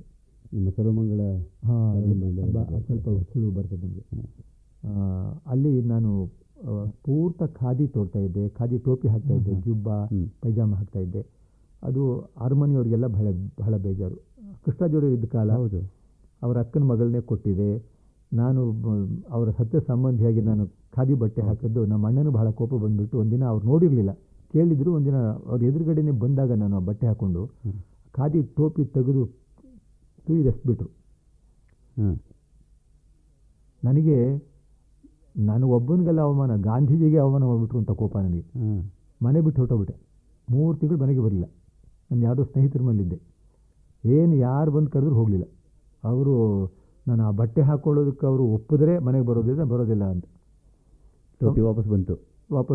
ಸೋತರು ಅವರು. ಏನು ಮಾಡ್ತಾರೆ, ನಮ್ಮ ತಾಯಿ ಇದ್ರಲ್ಲ, ಅವನು ಏನಾದ್ರು ಬಟ್ಟೆ ಹಾಕ್ಕೊಳ್ಳಿ, ಇನ್ನು ಹಠ ಮಾಡಿ ಎಲ್ಲರೂ ಹೋಗಿ ದೇಶಾಂತರ ಹೋಗ್ಬಿಟ್ಟಾನಪ್ಪ ಅಂತ. ನಾನು BA ಓದೋವರೆಗೂ ನಾನು ಹಾಕ್ಕೊಳ್ತಾ ಇದ್ದೆ. ಆದರೆ ಇಂಟರ್ಮೀಡಿಯೇಟ್ನಲ್ಲಿ ನಾನು ಸ್ವಲ್ಪ ಕಮ್ಯುನಿಸ್ಟ್ ಪ್ರಭಾವಕ್ಕೆ ಒಳಗಾಗಿ ಮಾಸವೇಕನರ್ಸ್ ಯೂನಿಯನ್ ಅಂತ ಇತ್ತು ಇಲ್ಲಿ ಮೈಸೂರಿನಲ್ಲಿ. ಅದು ಅಂಡರ್ಗ್ರೌಂಡ್ ಕಮ್ಯುನಿಸ್ಟ್ ಪಾರ್ಟಿ. ಅದು ಬರ್ಮಯ ಸ್ಕೂಲ್ ಇಲ್ವೇ, ಹೌದು, ಅದು ಹಿಂಭಾಗದಲ್ಲಿ ಒಂದು ಮನೆ ಮಾಡಿಕೊಂಡು ಅಲ್ಲಿ ಯಾವೆಲ್ಲರೂ ಸೇರೋರು. ನಾನು ಹೋಗಿವೆ ಆಗಾಗ್ಗೆ. ಅದು ಚರ್ಚೆ ಬರುತ್ತೆ ನಿಮ್ಮ ಸರ್ವಮಂಗಳದಲ್ಲಿ. ಹೌದು, ಗಾಂಧಿವಾದ, ಹೌದು, ಕಮ್ಯುನಿಸ್ಟ್ವಾದ. ಹೌದು. ಸ್ವಲ್ಪ ಪ್ರಭಾವ ಆ ಕಡೆ ಒಲಿತು. ಮುಂದಕ್ಕೆ ಎಮ್ ಎನ್ ರಾಯ್ ಪ್ರಭಾವನೂ ನನ್ನ ಮೇಲೆ, ದೇವರಾಜ್ ಅರಸ್ನವ್ರ ಮೇಲೆ ಎಲ್ಲ ಆಗಿತ್ತು. ಹಾಗೆ ಸ್ವಲ್ಪ ರಾಜಕೀಯದ ಒಲವು ಕೂಡ ನನಗೆ ಇನ್ನೂ ನೆನಪಿದೆ. ಈ ಕೆಂಪು ಬಾವುಟ ಹಿಡ್ಕೊಂಡು ನಾವು ಕೆಲವರು ಆಗಿನ ಕಾಲದ ಕಮ್ಯುನಿಸ್ಟ್ ಅಂದ್ಕೊಳ್ಳೋರು ಸುಬ್ರಾಯನ್ ಕೆರೆಗೆ ಹೋಗ್ಬಿಟ್ಟು ಅಲ್ಲೊಂದು 10 ಜನ ಪಾಪ ಸೋಮಾರಿಗಳೆಲ್ಲ ಮಲಗಿರೋರು, ಭಿಕ್ಷುಕರು ಸೋಮಾರಿಗಳೆಲ್ಲ. ನಾವೇನೋ 10,000 ಜನಕ್ಕೆ ಭಾಷಣ ಮಾಡೋ ಹಾಗೆ ಹೋ ಅಂತ ಕಿರ್ಚ್ಕೊಂಡು ಮಾತಾಡೋದು ಕೇಳಿಬಿಟ್ಟು, ಸುಬ್ಬಣ್ಣ ಅಂತ ಸಾರ್ವಜನಿಕ ಹಾಸ್ಟೆಲ್ ಇದ್ದಾರಲ್ಲ, ನೀವು ನೋಡಿದ್ದೀರಿ ಮೈಸೂರಿನಲ್ಲಿ, ಅವರು ಕ್ರಿಯಾಶೀಲ ಕೆಲಸಗಾರರು. ಅವರು ಸಹ ಲ್ಯಾನ್ಸ್ಟೋನ್ ಬಿಲ್ಡಿಂಗ್ನಲ್ಲಿ ಸಿಕ್ಬಿಟ್ಟು, ನೋಡಿ ನೀವು ಕಮ್ಯುನಿಸ್ಟ್ ಇದ್ದೀರಲ್ಲ, ನೀವು ಎಂಥವ್ರು ಗೊತ್ತೇ, ಮಾಸ್ಕೋದಲ್ಲಿ ಮಳೆ ಆದರೆ ಮೈಸೂರಿನಲ್ಲಿ ಕೊಡೆ ಹಿಡಿತೀರಿ ಅಂತ ಹಾಸ್ಯ ಮಾಡ್ತಾಯಿದ್ರು. ನೀವೆಷ್ಟು ಇಂಪ್ರ್ಯಾಕ್ಟಿಕಲ್ ಅಂತ ಅನ್ನೋದನ್ನು ಅವರು ಹೇಳ್ತಾಯಿದ್ರು. ಹೀಗೆ ನಮ್ಮ ಆ ಇಂಟರ್ಮೀಡಿಯೇಟ್ ಇದರಲ್ಲೇ ನಾನು ಸ್ವಲ್ಪ ಈ ಪ್ರಭಾವಗಳಿಗೆಲ್ಲ ಒಳಗಾಗಿದ್ದೆ. ಅವಾಗ ದೇವರಾಜ್ ಅರಸ್ನವ್ರಿಗೂ ರಾಜಕೀಯಕ್ಕೂ ಯಾವ ಸಂಬಂಧನೂ ಇರಲಿಲ್ಲ. ಹೌದೇ? ಅವ್ರು ಏನು ಮಾಡ್ತಿದ್ರು ಅಂದರೆ, ನಾನು ಇದೆಲ್ಲ ಈ ರಾಜಕೀಯದಲ್ಲಿ ಓಡಾಡುವಾಗ ನಮ್ಮ ತಾಯಿಗೆ ನಮ್ಮ ಅಣ್ಣನಿಗೆಲ್ಲ ಚಾಡಿ ಹೇಳೋರು, ಇದೇನಿದು ಕೆಟ್ಟೋಗ್ಬಿಟ್ಟ ನಮ್ಮ ಸುಬ್ರಹ್ಮಣ್ಯ, ನೋಡಿ ಹೋಗಿ ಅಲ್ಲಿ ಕಮ್ಯುನಿಸ್ಟ್ ಪಾರ್ಟಿದೆಲ್ಲ ಸೇರಿದ್ದಾನೆ, ಸಂಬಂಧ ನೋಡಿದ್ರೆ ಇಲ್ಲಿ ರಾಯಲ್ ಫ್ಯಾಮಿಲಿ ಸಂಬಂಧ ಇಟ್ಕೊಂಡು ನೋಡಿ ಹೀಗೆ ಮಾಡ್ತಾನೆ ಅಂತ ಸ್ವಲ್ಪ ಬುದ್ಧಿ ಹೇಳಿ ಅಂತ. ಅವಾಗ ಯಾರು ನಾವು ಆ ವಯಸ್ಸಿನಲ್ಲಿ ಯಾರು ಮಾತು ಕೇಳ್ತಿದ್ದೋ, ಈಗ ಒಂಥರ ಉಡಾಫೆ ಅವಾಗ ಇದು ಈ ರೀತಿ ನನ್ನ ಇದು ಬಂತು. ಬರವಣಿಗೆನೂ ಕೂಡ ಈ ರೀತಿ ಬರವಣಿಗೆ ಜೊತೆಲೇ ಈ ರಾಜಕೀಯ ಪ್ರಭಾವನೂ ಕೂಡ ಜೊತೆಲೇ ಬೆಳ್ಕೊಂಡು ಬಂತು. ಆಮೇಲೆ ನೀವು ಪುನಃ ಮುಂಬೈ ಆ ಕಡೆ ಹೋಗಿದ್ರಲ್ವೇ? ನಾನು ಅಲ್ಲಿಂದ ಏನಾಯ್ತು ಅಂತಂದರೆ, ನಾನು CBZ ತಗೊಂಡಿದ್ದೆ ಸ್ವಾಮಿ, ಇದರಲ್ಲಿ ಇಂಟರ್ಮೀಡಿಯೇಟ್ನಲ್ಲಿ. ಆದರೆ ಅಲ್ಲಿ ಇದನ್ನು ಕುಯ್ಯೋದಿದೆಯಲ್ಲ, ಈ ಕಪ್ಪೆಗಳು ಅರ್ತ್ ವರ್ಮ್ ಇದೆಲ್ಲ ಕುಯ್ಯೋದೆಲ್ಲ, ವಾಸನೆ ಅದೆಲ್ಲ ನನಗೆ ಬೇಸರ ಆಗಿ ಡಾಕ್ಟರ್ ಆಗಬೇಕು ಅಂತ ಹೊರಟೋನು. ಅದೆಲ್ಲ ನೋಡಿ ಬೇಸರ ಆಗಿಬಿಟ್ಟು ಅದನ್ನು ಬಿಟ್ಬಿಟ್ಟು ಇಲ್ಲಿ ಮೈಸೂರು ಬಂದು ಪಾಸಾದ ಮೇಲೆ BAಗೆ ಸೈಕಾಲಜಿ, ಸೋಷಿಯಾಲಜಿ, ಪಾಲಿಟಿಕ್ಸ್ ತಗೊಂಡೆ. ಆ ಪೊಲಿಟಿಕಲ್ ಸೈನ್ಸ್ ಅಂತ ಇರಲಾಗ ಪಾಲಿಟಿಕ್ಸ್ ಅಂತ ಅದು ತಗೊಂಡು ಇಲ್ಲಿ BA ಪಾಸ್ ಮಾಡಿದೆ. ಅಲ್ಲೂ ಕೂಡ ನಾನು ಇಂಟರ್ಮೀಡಿಯೇಟ್ ಕಾಲೇಜ್ ಅಸೋಸಿಯೇಷನ್ನಲ್ಲಿ ಸೆಕ್ರೆಟರಿ ಆಗಿದ್ದೆ. ಇಲ್ಲೂ ಕೂಡ ನಾನು ಮೈಸೂರು ಯೂನಿವರ್ಸಿಟಿ ಯೂನಿಯನ್ಗೆ ನಾನು ಕಾರ್ಯದರ್ಶಿಯಾಗಿದ್ದೆ. ಅವಾಗೆಲ್ಲ ಬಹಳ ಚೆನ್ನಾಗಿ ಆಗ್ತಾಯಿತ್ತು. ನಿಮಗೆ ಎಂಥೆಂಥವರು ಬರ್ತಾಯಿದ್ರು ಅವಾಗ ಅಲ್ಲಿ. ನನಗಿನ್ನೂ ಜ್ಞಾಪಕ ಇದೆ, ಸರೋಜಿನಿ ನಾಯ್ಡು ಬಂದು ಅವರ ಕ್ವಾಡ್ರ್ಯಾಂಗಲ್ನಲ್ಲಿ ಒಂದು ಮರ ಇತ್ತು, ಮರ ಅಲ್ಲಿ ಆಕೆ ನಿಂತ್ಕೊಂಡು ಕೈನು ಹೀಗೆ ಅಂದ್ಕೊಂಡು ಗುಡುಗುಡಿಸಿ ಆಕೆ ಮಾತಾಡೋದು ನನಗೆ ನೆವರ್ ಫರ್ಗೆಟ್. ಅವರು ರೈಟ್ ಆನರಬಲ್ ಶಾಸ್ತ್ರಿ, ಅದೆಲ್ಲ ಕಣ್ಣು ಕಟ್ಟಾಗಿದೆ.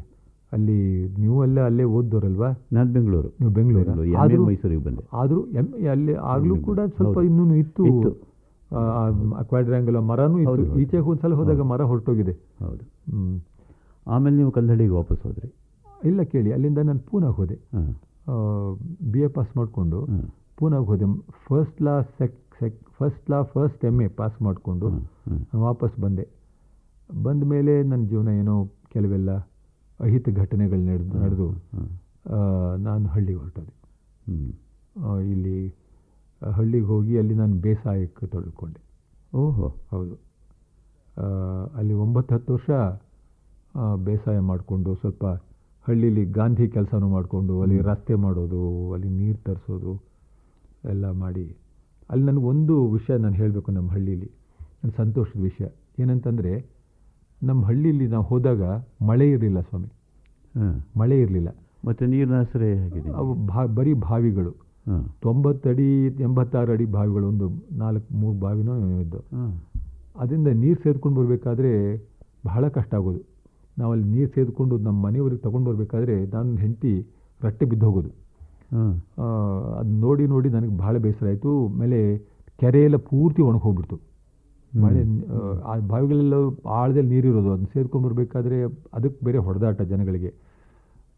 ಆವಾಗ ಯಾರೋ ಒಬ್ಬ ರೈತ ಹೇಳ್ದ, ಮುದುಕ, ಸ್ವಲ್ಪ ಅನುಭವಿಸ್ದ, ಕೆರೆಯೆಲ್ಲ ಬೀಟೆ ಬಿಡೋದು ಅಂತ ಹೇಳ್ತಾರೆ, ಎಲ್ಲ ಒಣಗಿಬಿಟ್ಟಿತ್ತು.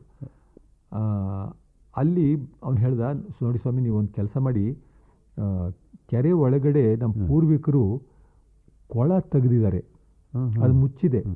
ನೀವು ಆ ಬದಿ ಸೋಸ್ಬಿಟ್ರೆ ನೀರು ಬರುತ್ತೆ, ಅಲ್ಲಿ ಜಲದ ಕಣ್ಣಿದೆ, ಅದನ್ನು ಮಾಡಿಸಿ ಅಂತ.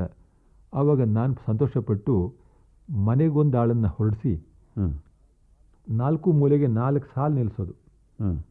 ನಮ್ಮಲ್ಲಿ ತಾಂಬಾಳೆಗಳು, ಅರ್ಕನ್ ಚಟ್ಟಿ ಅಂತೀವಿ, ಅದರಲ್ಲಿ ಸಾಲು ನಿಲ್ಲಿಸ್ಬಿಟ್ಟು ಅಲ್ಲಿ ಬಗ್ಗಡ ತಗೊಳ್ಳೋದು, ತುಂಬೋದು, ಕೈಯಿಂದ ಕೈಗೆ ಸಾಗಿಸೋದು 4 ಸಾಲಿನಲ್ಲಿ.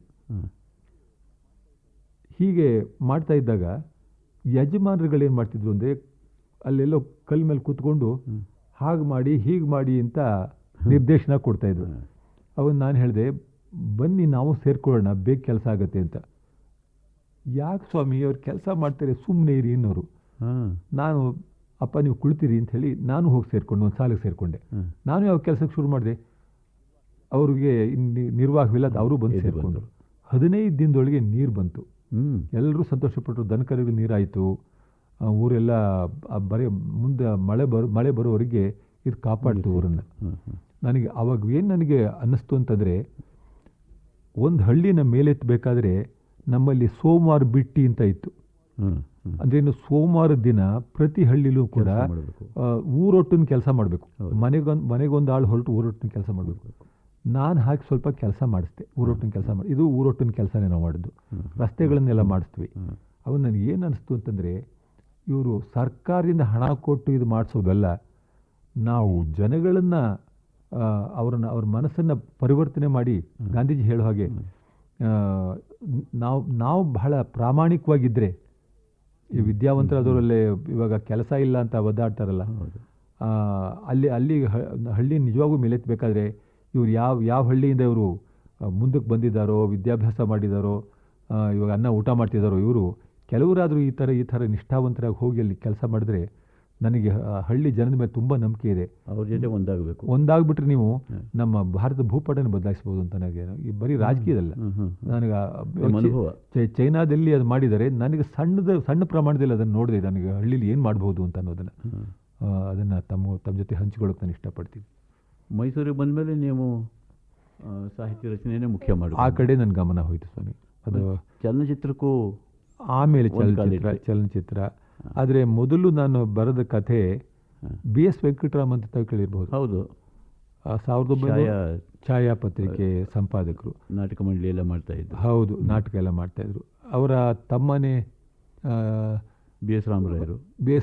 ಇನ್ನೊಬ್ಬರು ಅವರು ನಾಟಕದಲ್ಲೇ ಇದ್ರಲ್ಲ, ನಾಣಿ ಅವರು BS ನಾರಾಯಣ. ಅವರು ಛಾಯಾಪತ್ರಿಕೆಯಲ್ಲಿ ನನ್ನ ಮೊದಲ ಕಥೆ ಹಚ್ಚಾಯಿತು. ಅದು ಸುಬ್ರಹ್ಮಣ್ಯ ರಾಜೇಶ್ ಅಂತಲೇ ಹಚ್ಚಾಯಿತು ಅಥವಾ ಚದುರಂಗ, ನನಗೆ ಮರ್ತೋಗ್ಬಿಟ್ಟು ಸುಬ್ರಹ್ಮಣ್ಯ ರಾಜೇಶ್ ಅಂತ ಕಾಣ್ತು. ಆಮೇಲೆ ಅವರೇ ಹೆಚ್ಚಾಗ್ತಿದ್ರು. ಅದು ಅಂಥ ಒಳ್ಳೆ ಕಥೆ ಆಗಿರಲಿಲ್ಲ. ಆದರೆ ನನಗೀಗ ನೆನೆಸ್ಕೊಂಡ್ರೆ ಇದು ಏನು, ಅವ್ರು ಒಂದು ಸಲ ಸಿಕ್ಕಿ ಎಂಥ ಒಳ್ಳೆ ಕತೆ ಅಂತ ಪ್ರೋತ್ಸಾಹ ಕೊಟ್ಟರು. ಅವಾಗ ಎಷ್ಟು ಅವಶ್ಯಕ ಪ್ರೋತ್ಸಾಹ ಅನ್ನೋದು ನೋಡಿ. ಅವರು ಏನೋ ಚೆನ್ನಾಗಿಲ್ಲ ಅಂತಂದಿದ್ರೆ ಬಹುಶಃ ನಾನು ಬರೀತಾನೆ ಇರಲಿಲ್ವೋ ಏನೋ. ಅವರ ಒಂದು ಪ್ರೋತ್ಸಾಹದಿಂದ ಬರೀತಾ ಹೋದೆ. ONK ಬರೀತಾ ಇದ್ರು. ಬಹುಶಃ ಆಮೇಲೆ ನೀವು ಬರೆದಿದ್ದೀರಿ ಅಲ್ಲಿ, HSK ಬರೀತಾ ಇದ್ರು. ಹೇಗೆ ನಮ್ಮ ಹಳೆ ಬಳಗವೆಲ್ಲ ಬರೆದಿದ್ದಾರೆ. ಅವರ ಪ್ರೋತ್ಸಾಹ ನಮಗೆಲ್ಲರಿಗೂ, ನಮಗೆಲ್ಲರೂ ಕೊಟ್ಟಿದ್ದಾರೆ. ಆಮೇಲೆ ಒಂದು ಕಥೆನ ಆಗೋದಕ್ಕೇನು ದುಡ್ಡು ಸಿಗ್ತಿರ್ಲಿಲ್ಲ, ನಿಮಗೂ ಕೊಟ್ಟಿರಲಿಲ್ಲ. ನನ್ನ ಮೊದಲ ಕಥೆಗೆ ದುಡ್ಡು ಬಂದದ್ದು ಆದರ್ಶ ಪತ್ರಿಕೆ ಅಂತ ಬೊಂಬಾಯಿನಲ್ಲಿ ರಂಗಸ್ವಾಮಿ ಅಂತ ಒಬ್ಬರು ಅವ್ರ ನಿರ್ದೇಶನದಲ್ಲಿ, ಅವರ ಸಂಪಾದಕತ್ವದಲ್ಲಿ ಬರ್ತಾ ಇತ್ತು. ಅದರಲ್ಲಿ ಒಂದು ಕಥೆ ಹಚ್ಚಾಯಿತು.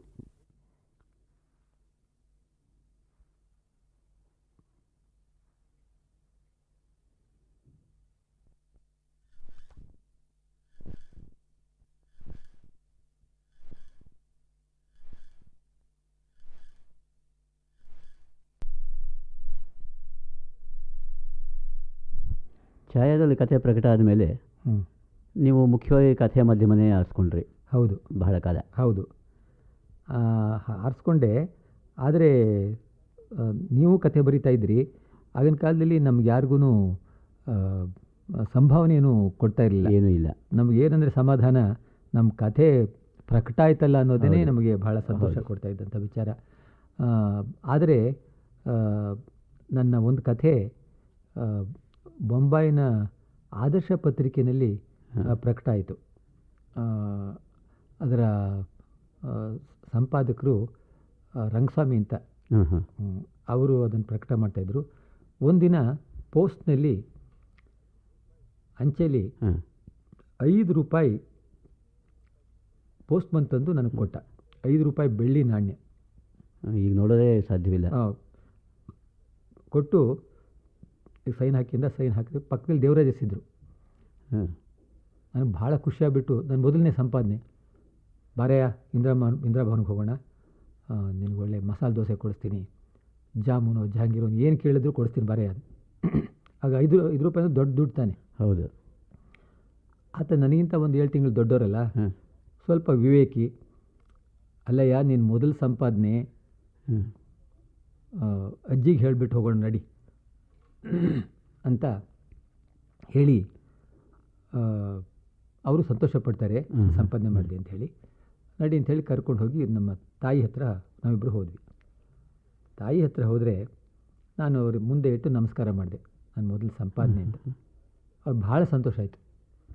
ಭಾಳ ಸಂತೋಷಪ್ಪ, ನಿನ್ನ ಕತೆ ಬರೀತಿದ್ದು ಏನೂ ಪ್ರಯೋಜನ ಇಲ್ಲ ಅಂಥೇಳಿ ಎಲ್ಲರೂ ಹೇಳೋರು. ನನಗೂ ಹಾಗೆ ಅನ್ನಿಸ್ತಾ ಇತ್ತು. ಆದರೆ ಸಂಪಾದನೆ ಬಂದುಬಿಡ್ತಾ, ಒಂದು 5 ರೂಪಾಯಿ ಬಂದಿದೆಯಲ್ಲ, ಇದು ಭಾಳ ಸಂತೋಷ.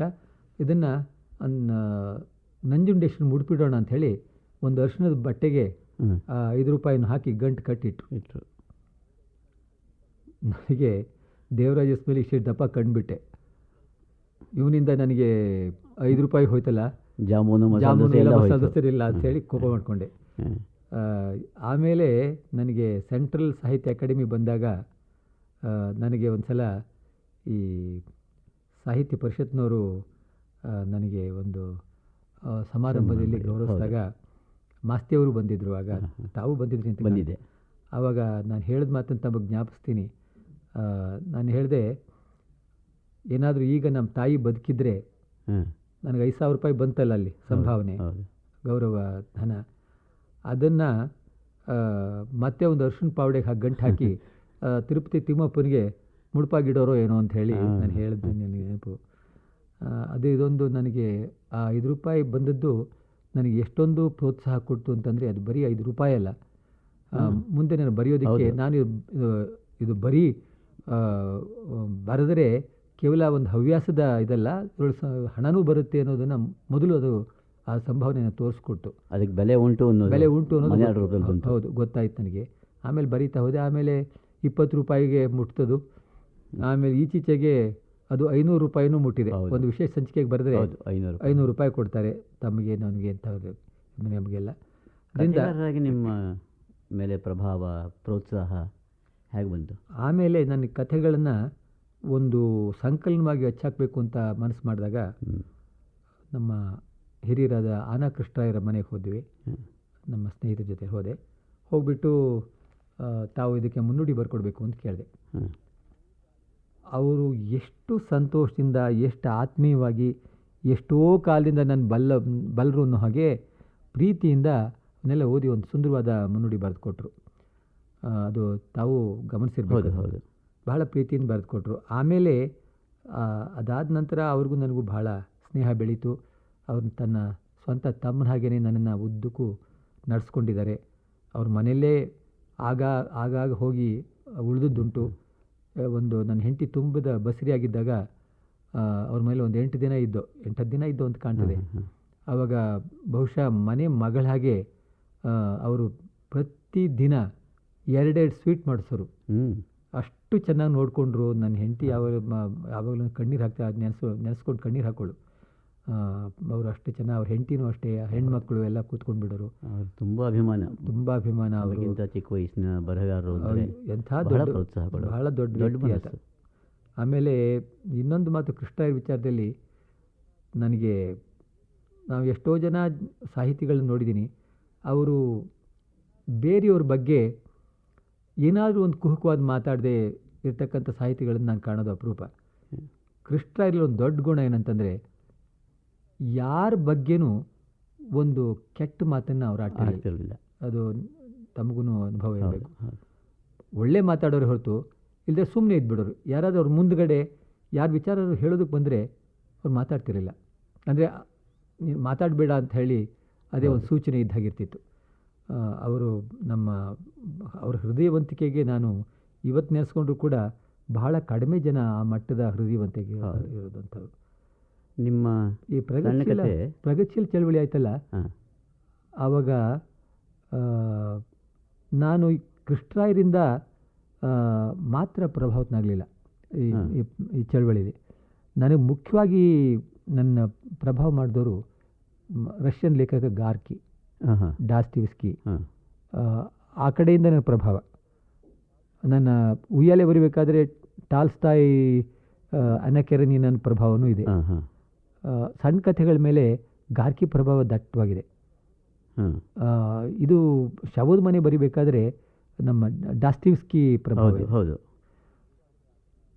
ಅದು ಬೇರೆ ರೂಪದಲ್ಲಿ ಬಂದಿರ್ಬೋದು, ಆದರೆ ಅವರೆಲ್ಲರ ಪ್ರಭಾವ ನಮ್ಮ ಮೇಲೆ ಇದ್ದೇ ಇರ್ತದೆ. ಒಬ್ಬರು ಇಲ್ಲಿ ಪ್ರಭಾವ ಇಲ್ಲದೆ ನಾವೆಲ್ಲ ಲೇಖಕರು ಹೇಗೆ ನಾವು ಶೂನ್ಯದೇನು ಬೆಳೆಯೋದಿಲ್ಲ.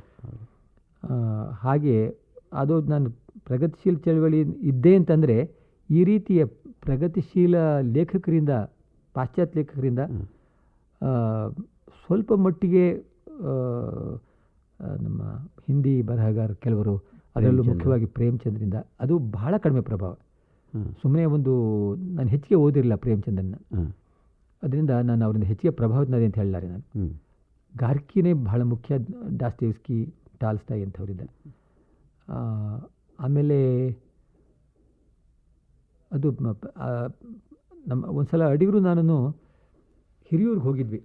ಈ ಪ್ರಗತಿಶೀಲ ಚಳವಳಿ ಬಹಳ ಅಲ್ಲೊಂದು ಸಮ್ಮೇಳನ ನಡೀತು. ಹೌದು, ಹಿರಿಯೂರಿನಲ್ಲಿ. ಅಲ್ಲಿ ಅಡಿಗ ನಾನು ಇಬ್ಬರು ಹೋಗಿದ್ವಿ. ನಿರಂಜನ ಬಂದಿದ್ದರು. ಅಲ್ಲೆಲ್ಲ ಬಹಳ ಚೆನ್ನಾಗಿ ನಡೀತದು. ಆದರೆ ನಾನು ಅವಾಗ ಹಳ್ಳಿಲಿ ಇದ್ಬಿಟ್ಟೆ. ಅದರಿಂದ ಆ ಮೂವ್ಮೆಂಟ್ ನಾನು ಪೂರ್ತಿ ಇದ್ದೆ ಅಂತ ಹೇಳಲಾರೆ, ಇರಲಿಲ್ಲ ಅಂತಲೂ ಹೇಳಲಾರೆ. ಇದ್ದೇ ಇರಲಿಲ್ಲ.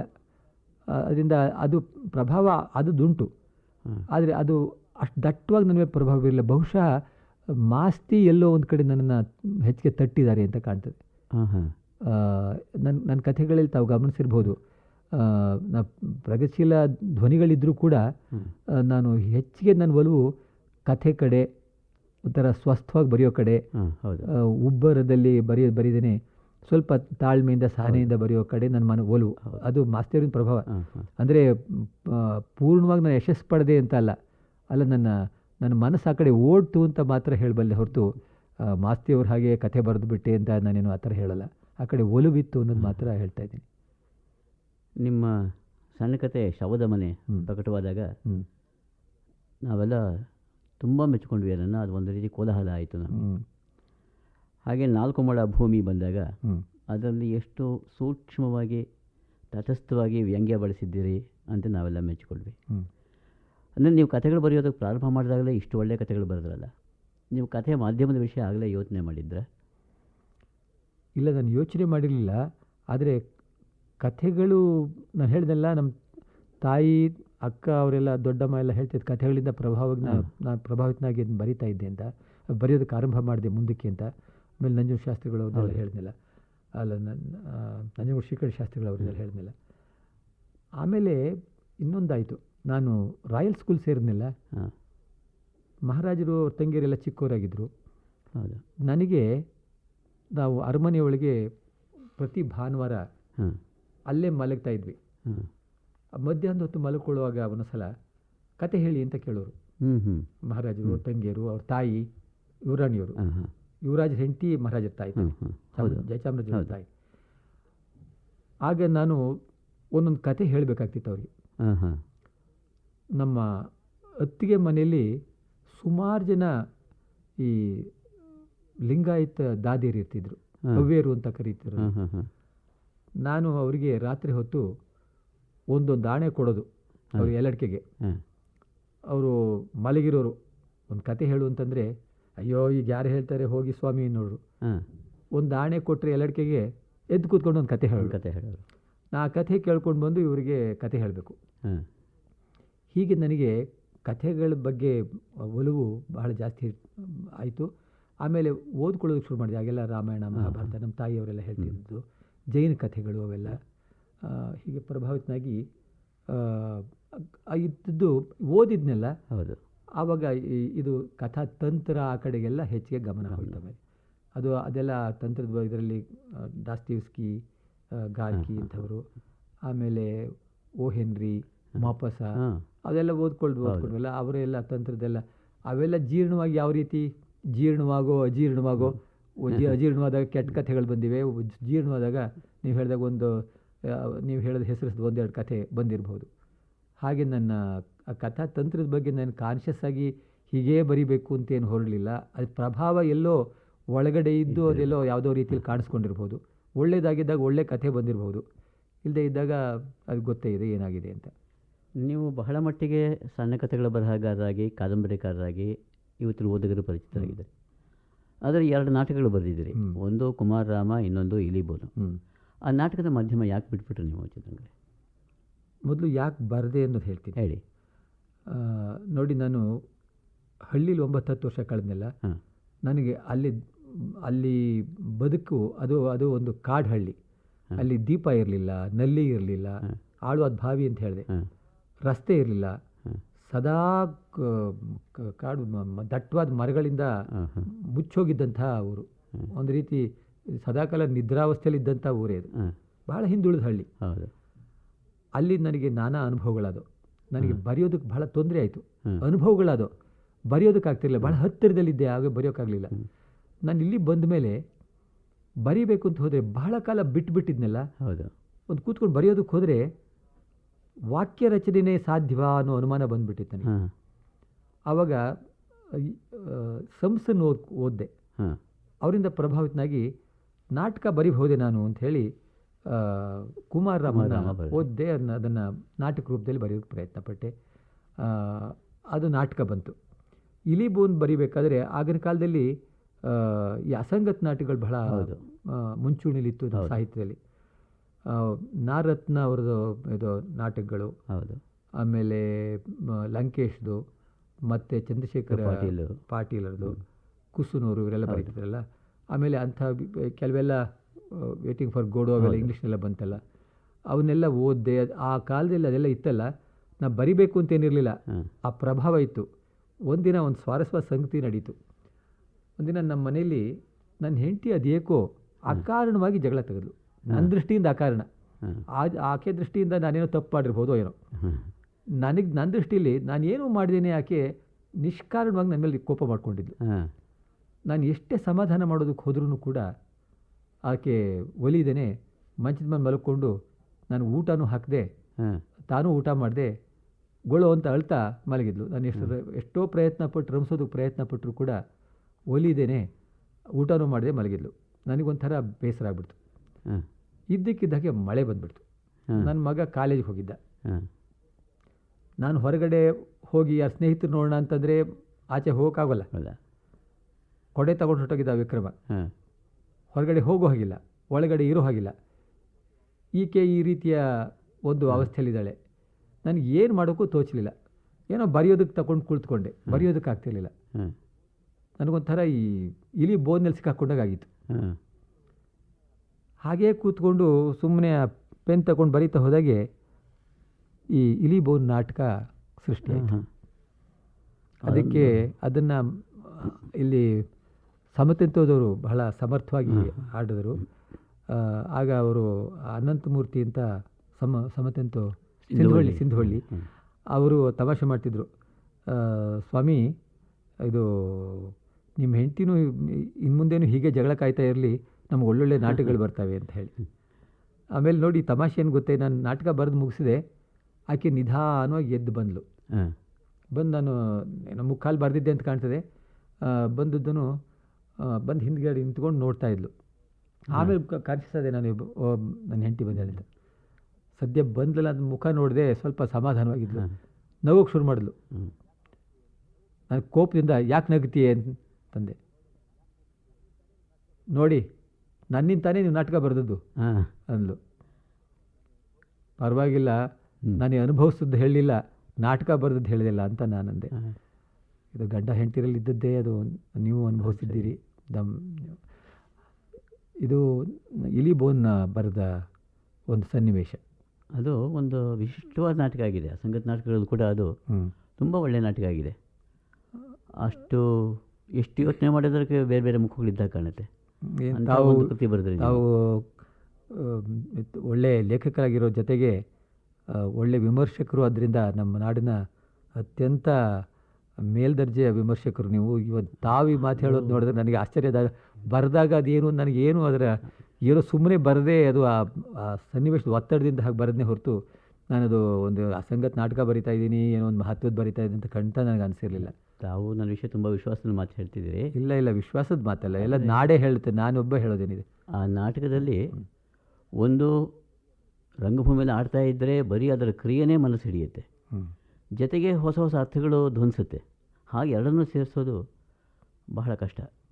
ಅದೊಂದು ವಿಶಿಷ್ಟವಾದ ಅಸಂಗತ ನಾಟಕ ಅಂತ ಅಂದ್ಕೊಂಡೆ ನಾನು.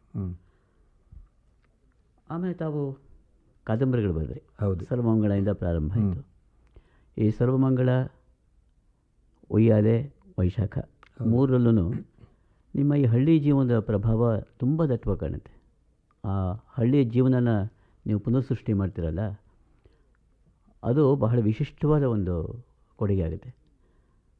ನಿಮಗೆ ಆ ಹಳ್ಳಿ ಜೀವನದಲ್ಲಿ ಇಷ್ಟು ಸಾಮಗ್ರಿ ಹೇಗೆ ಸಿಕ್ತು? ಯಾವ್ದಾದ್ರು ವ್ಯಕ್ತಿಗಳು ಇವಾಗ ನಿಮ್ಮ ವೈಶಾಖದಲ್ಲಿ ಆ ಮುದುಕಿಯೊಬ್ಬಳು ಬರ್ತಾರೆ, ಎಷ್ಟು ಜೀವಂತವಾಗಿ ಲವಲವಿಕೆಯಾಗಿದ್ದಾಳೆ ಆ ಮುದುಕಿ. ಆ ಮುದುಕಿಯೇನೋ ನಾನು ಕಣ್ಣಾರ ಕಂಡಂಥ ಮುದುಕಿನೇ. ಅವಳು ಅದನ್ನು ಜೀವನದಲ್ಲಿ ಅನುಭವಿಸೋದನ್ನು ನಾನು ಕಂಡಿದ್ದೀನಿ. ಅದರಿಂದ ಅದೊಂಥರ ಪುನರ್ಸೃಷ್ಟಿನೇ ಆಯಿತದು ಆ ಮುದುಕಿದು. ಅದು ತಾರಾಸುನು ನಾನು ಒಂದು ಸಲ ನನಗೆ ಅದು ಹೇಳ್ಬಹುದಾದರೆ ಹೇಳಿ. ಅವ್ರು ನಮ್ಮ ಮಗು ಹುಟ್ಟಿದಾಗ ಹುಣಸೂರಿನಲ್ಲಿ ಜನನ ಆಯಿತು ಆಸ್ಪತ್ರೆಯಲ್ಲಿ. ಆವಾಗ ತಾರಾಸು ಮತ್ತು ಅವ್ರ ಹೆಂಡತಿ ಇಬ್ಬರೂ ಮಗುಗೆ ಒಂದು ಕುಲಾವಿ, ಕಾಲ್ಚೀಲ, ಒಂದು ಅಂಗಿ ಎಲ್ಲ ತಗೊಂಡು ಬಂದಿದ್ದರು. ತಾರಾಸು ಹೆಂಡ್ತಿನ ಅಲ್ಲಿ ಆಸ್ಪತ್ರೆಯಲ್ಲಿ ವಾರ್ಡ್ನಲ್ಲಿ ಬಿಟ್ಬಿಟ್ಟು ಹೆಂಗಸರು ನೀವು ಮಾತಾಡ್ಕೊಳ್ಳಿ ಅಂಥೇಳಿ ತಾರಾಸು ಕರ್ಕೊಂಡು ನಾನು ನಮ್ಮ ಹಳ್ಳಿಗೆ ಹೋದೆ. ಹೋಗ್ತಾ ಇರಬೇಕಾದ್ರೆ ಬಸ್ಸಿಂದ ಇಳಿದು ಒಂದು 6 ಫರ್ಲಾಂಗ್ ನಡೆದು ಹೋಗಬೇಕು ಈ ಕನ್ನಾನೂರು ಮಾರ್ಗದಿಂದ. ಇದ್ರ ಮಾರ್ಗ ನಮ್ಮ ಹಳ್ಳಿ ಒಂಥರ 2 ತ್ರಿಕೋಣಗಳ ಮಧ್ಯೆ ಇದೆ. ಒಂದು ಹುಣಸೂರಿನಿಂದ ಹೋಗ್ತಾ ಎಡಗಡೆ ಮಾರ್ಗ ಕನ್ನಾನೂರಿಗೆ ಹೋಗ್ತದೆ, ಬಲಗಡೆ ಮಾರ್ಗ ಮಂಗಳೂರು ಹೋಗ್ತದೆ, ಮಡಿಕೇರಿ ಮಂಗಳೂರಿಗೆ ಹೋಗ್ತದೆ. ಅವೆರಡರ 2 ಬಾಹುಗಳ ಮಧ್ಯೆ ನಮ್ಮ ಹಳ್ಳಿ ಇದೆ. ಈ ಮಂಗಳೂರು ಕಡೆಯಿಂದ ನಾವು ಇಳಿದ್ರಲ್ಲಿ ಬಸ್ನಲ್ಲಿ ಅಲ್ಲಿ ಆ ದಾರಿಯಿಂದ ಬಂದರೆ ಒಂದು 2-2.5 ಫರ್ಲಾಂಗ್ದಲ್ಲಿ ನಾವು ನಮ್ಮ ಊರು ತಲುಪ್ತೀವಿ. ಈ ಕಡೆ ಈ ಕನ್ನಾನೂರು ಕಡೆಯಿಂದ ಹೊರಟ್ರೆ ಇಳಿದ್ರಲ್ಲಿ ಬಸ್ನಿಂದ ಸುಮಾರು ಒಂದು 5-6 ಫರ್ಲಾಂಗ್ ನಾವು ನಡ್ಕೊಂಡು ಹೋಗ್ಬೇಕು ನಮ್ಮೂರಿಗೆ. ನಾವು ತರಾಸು ನಾನು ಈ ಮಾರ್ಗದಲ್ಲಿ ಇಳಿದ್ವಿ. ಇಳಿದ್ಬಿಟ್ಟು ಅಲ್ಲಿಂದ ಅಲ್ಲಿ ಹೋಗ್ತಾಯಿದ್ವಿ, ಊರಿನೊಳಗೆ ಹೋಗ್ತಾಯಿದ್ವಿ. ರಸ್ತೆಯಲ್ಲಿ ಹೋಗ್ತಾಯಿದ್ರೆ ಆ ಕಡೆಯಿಂದ ಇದೇನು ಈ ಮುದುಕಿ ಬಂದಿದೆಯಲ್ಲ ಬುಂಡಮ್ಮ ಅನ್ನೋಳು, ಅವಳು ಆ ಕಡೆಯಿಂದ ಎಮ್ಮೆ ಹೊಡ್ಕೊಂಡು ಬರ್ತಾಯಿದ್ಳು. ನಾನು ತಾರಾಸುಗೆ ಅವ್ರೇನೋ ಪ್ರಶ್ನೆ ಕೇಳ್ತಾಯಿದ್ರು, ಆ ಊರಿನ ಐತಿಹ್ಯ, ಮಂಗರ್ಸರು ಕೆಲವು ಅವ್ರು ಹೇಗಿದ್ರು, ಅವರೇನೋ ಕುಸ್ತಿ ಮಾಡ್ತಿದ್ರಂತೆ, ಅದು ವಿಚಾರದೆಲ್ಲ ಕೇಳ್ತಾಯಿದ್ರು. ನಾನು ಹೇಳ್ಕೊಂಡು ಹೋಗ್ತಾಯಿದ್ದೆ. ಆ ಕಡೆಯಿಂದ ಆ ಮುದುಕಿ ಬರ್ತಿದ್ದಲ್ಲ ಎಮ್ಮೆ ಹೊಡ್ಕೊಂಡು, ಭಾಳ ಹಣ್ಣು ಮುದುಕಿ, ಏನು ಇಲ್ಲಿ ಎಲ್ಲಡಿಕೆ ರಸ 2 ಕಟ್ವಾಯಿಗಳು ಸೋರ್ತಾ ಇದೆ, ಎಲ್ಲ ಸುಕ್ಕಟ್ಟಿದ ಮುಖ, ಭಾಳ ಪ್ರೀತಿ ತುಂಬ, ಭಾಳ ಕಣ್ಣಲ್ಲಿ ಯಾವಾಗಲೂ ನಗೊಳ್ಳೋಳು, ಭಾಳ ತುಂಟಿ, ಕೋಲು ಊರ್ಕೊಂಡು ನಡುಬಗ್ಗದ ಹೆಂಗಸು ಬರ್ತಾ ಇದ್ಲು. ಬರ್ತಾ ಇರಬೇಕಾದ್ರೆ ಎಮ್ಮೆಗಳು ಮುಂದಾದೋ ಇವಳು ಒಂದು ಸಲ ನಾವು ಇಬ್ಬರು ಹೋದ್ವಲ್ಲ, ನಾನು ಆಕೆ ನೋಡಿಬಿಟ್ಟು ಏನಮ್ಮ ಬುಂಡಮ್ಮ ಚೆನ್ನಾಗಿದೆಯಾ ಅಂದ್ಬಿಟ್ಟು ಮುಂದಕ್ಕೆ ಹೆಜ್ಜೆ ಹಾಕಿದೆ. ಅವಳು ಕೋಲ್ನ ಹಿಡ್ಕೊಂಡು ಹಾಗೆ ನಿಂತುಬಿಟ್ಟು ಅಯ್ಯ ನಿಂತ್ಕೋ ಅಂತಂದ್ಲು. ನಾನು ನಿಂತ್ಕೊಂಡೆ, ತಾರಸು ನಿಂತರು. ಆಕೆ ಬಂದು ನನ್ನ ಕೆನ್ನೆಗೆ ತಿವಿದು, ಏನು ಜಂಬ ಬಂದ್ಬಿಡ್ತಾ ನಿಂಗೆ, ಯಾರೂ ಹುಟ್ಟಿಸ್ತಾ ಇದ್ದ ಗಂಡು ಮಗ ಹುಟ್ಟಿಸ್ಬಿಟ್ಟೆ ಅಂತ ಹೇಳ್ಬಿಟ್ಟು ಜಂಬ ಬಂತಾ, ನಾನು ಮಾತಾಡ್ತಿದ್ದಷ್ಟು ಅಂದ್ಲು. ನಾನು ನಗ್ತಾ, ಇಲ್ಲ ಬುಂಡಮ್ಮ, ಇವ್ರು ನನ್ನ ಸ್ನೇಹಿತರು ಬಂದಿದ್ದಾರೆ, ಅವ್ರಿಗೆ ಏನೇನೋ ಊರಿನ ವಿಚಾರ ಹೇಳ್ಕೊಂಡು ಹೋಗ್ತಿದ್ದೆ, ಅಲ್ಲಿ ಅಡುಗೆ ಮಾಡಿಸ್ಬೇಕು, ಹೊತ್ತಾಗ್ತದೆ ಅಂದ್ಬಿಟ್ಟು ಸ್ವಲ್ಪ ಬಿರ್ಬಿರ್ನ ಹೋಗ್ತಾ ಇದ್ದೆ. ನೋಡಿ ಎಮ್ಮೆಗಳು ಮುಂದಾಗ್ಬಿಟ್ಟು ನೀನು ಹೋಗು, ನಾನು ಸಂಜೆಗೆ ಹಟ್ಟಿ ಹತ್ರ ಬರ್ತೀನಿ ಅಂತ ಅಂದೆ. ಹಾಂ ಅವಳು ಹೊರಟೋದ್ಲು. ಇರಲಿ ಬಾ ನೀನು ಸಂಜೆಗೆ ಮಾಡ್ತೀನಿ ಅಂದ್ಕೊಂಡು ಹೊರಟೋದ್ಲು. ಹಾಂ ತಾರಾಸುಗೆ ಆಶ್ಚರ್ಯ, ಹಾಂ ಇದು ಯಾರು ಈ ಮುದುಕಿ, ನಿನ್ನ ಊರವರೆಲ್ಲ ನಿನ್ನ ಅಷ್ಟೊಂದು ಗೌರವಿಸ್ತಾರೆ, ಇದೇನೇ ಈ ಮುದುಕಿ ಬಹಳ she looks to be very interesting, ಇದು ಏನಿದು, ಇದೇನು ಹೀಗೆ ಮಾತಾಡ್ತಾಳಲ್ಲ. ಅಪ್ಪ ಅವಳದೊಂದು ದೊಡ್ಡ ಕಥೆ ಅಂತ ಹೇಳಿದೆ. ಏನು ಅಂತ ಕೇಳಿದ್ರತ. ನೋಡು ಆಕೆಗೆ ಅದು ವೈಶಾಖದಲ್ಲಿ ಬರೆದಿರೋದು, ಎಮ್ಮೆಗಳನ್ನು ಹುಲಿ ಹೊಡೆದದ್ದು, ಆಮೇಲೆ ಆದರೂ ಕೂಡ ಅದಕ್ಕೆ ಏನು ಬೇಸರ ಮಾಡ್ಕೊಳ್ದೇನೆ ಮತ್ತೆ ಎಮ್ಮೆ ಕರುಗಳನ್ನು ಸಾಕಿ ದೊಡ್ಡದು ಮಾಡಿದ್ದು, ಮತ್ತೆ ಅವನು 5 ಎಮ್ಮೆಗಳನ್ನ ಯಾರೋ ಕಳ್ಳರು ಹೊಡ್ಕೊಂಡು ಹೋದಾಗ ಅವಳು ಮತ್ತೆ ಆ ಕರುಗಳನ್ನು ಬೆಳೆಸಿ ದೊಡ್ಡದು ಮಾಡ್ತೀನಿ ಅಂತ ಹೇಳ್ತಾ ಇದ್ದದ್ದು. ನಾನು ಹೇಳಿದೆ, ಎಂಥ ದೊಡ್ಡ ಹೆಂಗಸಪ್ಪ ಅವಳು, ವಿಶ್ವಾಸ ನೋಡಿ, ಜೀವನದಲ್ಲಿ ವಿಶ್ವಾಸ ನೋಡಿ, ಆ ಧೈರ್ಯ ಇದು. ಯಾರಪ್ಪ ಸುಸಂಸ್ಕೃತರು, ಅವಳು ಸುಸಂಸ್ಕೃತಳೋ ಅಥವಾ ನಾನು ನೀನು ಸುಸಂಸ್ಕೃತರು, ಸ್ವಲ್ಪ ಹೆಚ್ಚು ಕಡಿಮೆ ಆದರೆ ನಾವು ಅಳ್ಳಾಡಿ ಹೋಗ್ಬಿಡ್ತೀವಿ. ನೋಡಪ್ಪ ಅವಳು ಎಂಥ ಕ್ಯಾರೆಕ್ಟರ್ ಅಂತಂದೆ. ಅದಕ್ಕೆ ಅವರು, ಅಯ್ಯ ಹಾಗಾದ್ರೆ ನಾನು ಆ ಪಾತ್ರ ಬರೆದು ಬಿಡ್ತೀನಿ ಅಂತಂತಂದರು. ಬರಿಯಪ್ಪ ಅಂತಂದೆ. ನಿನ್ನೊಂದು ವಸ್ತು ಹೋಗುತ್ತಲ್ಲ ಅಂದರು. ನನ್ನ ವಸ್ತು ಹೋಗಲ್ಲ ಕಣಯ್ಯ ಅಂತಂದೆ. ನೀವು ಬರೆದ್ರೂ ಹೋಗಲ್ಲ ಅಂದೆ. ಹೇಗೆ?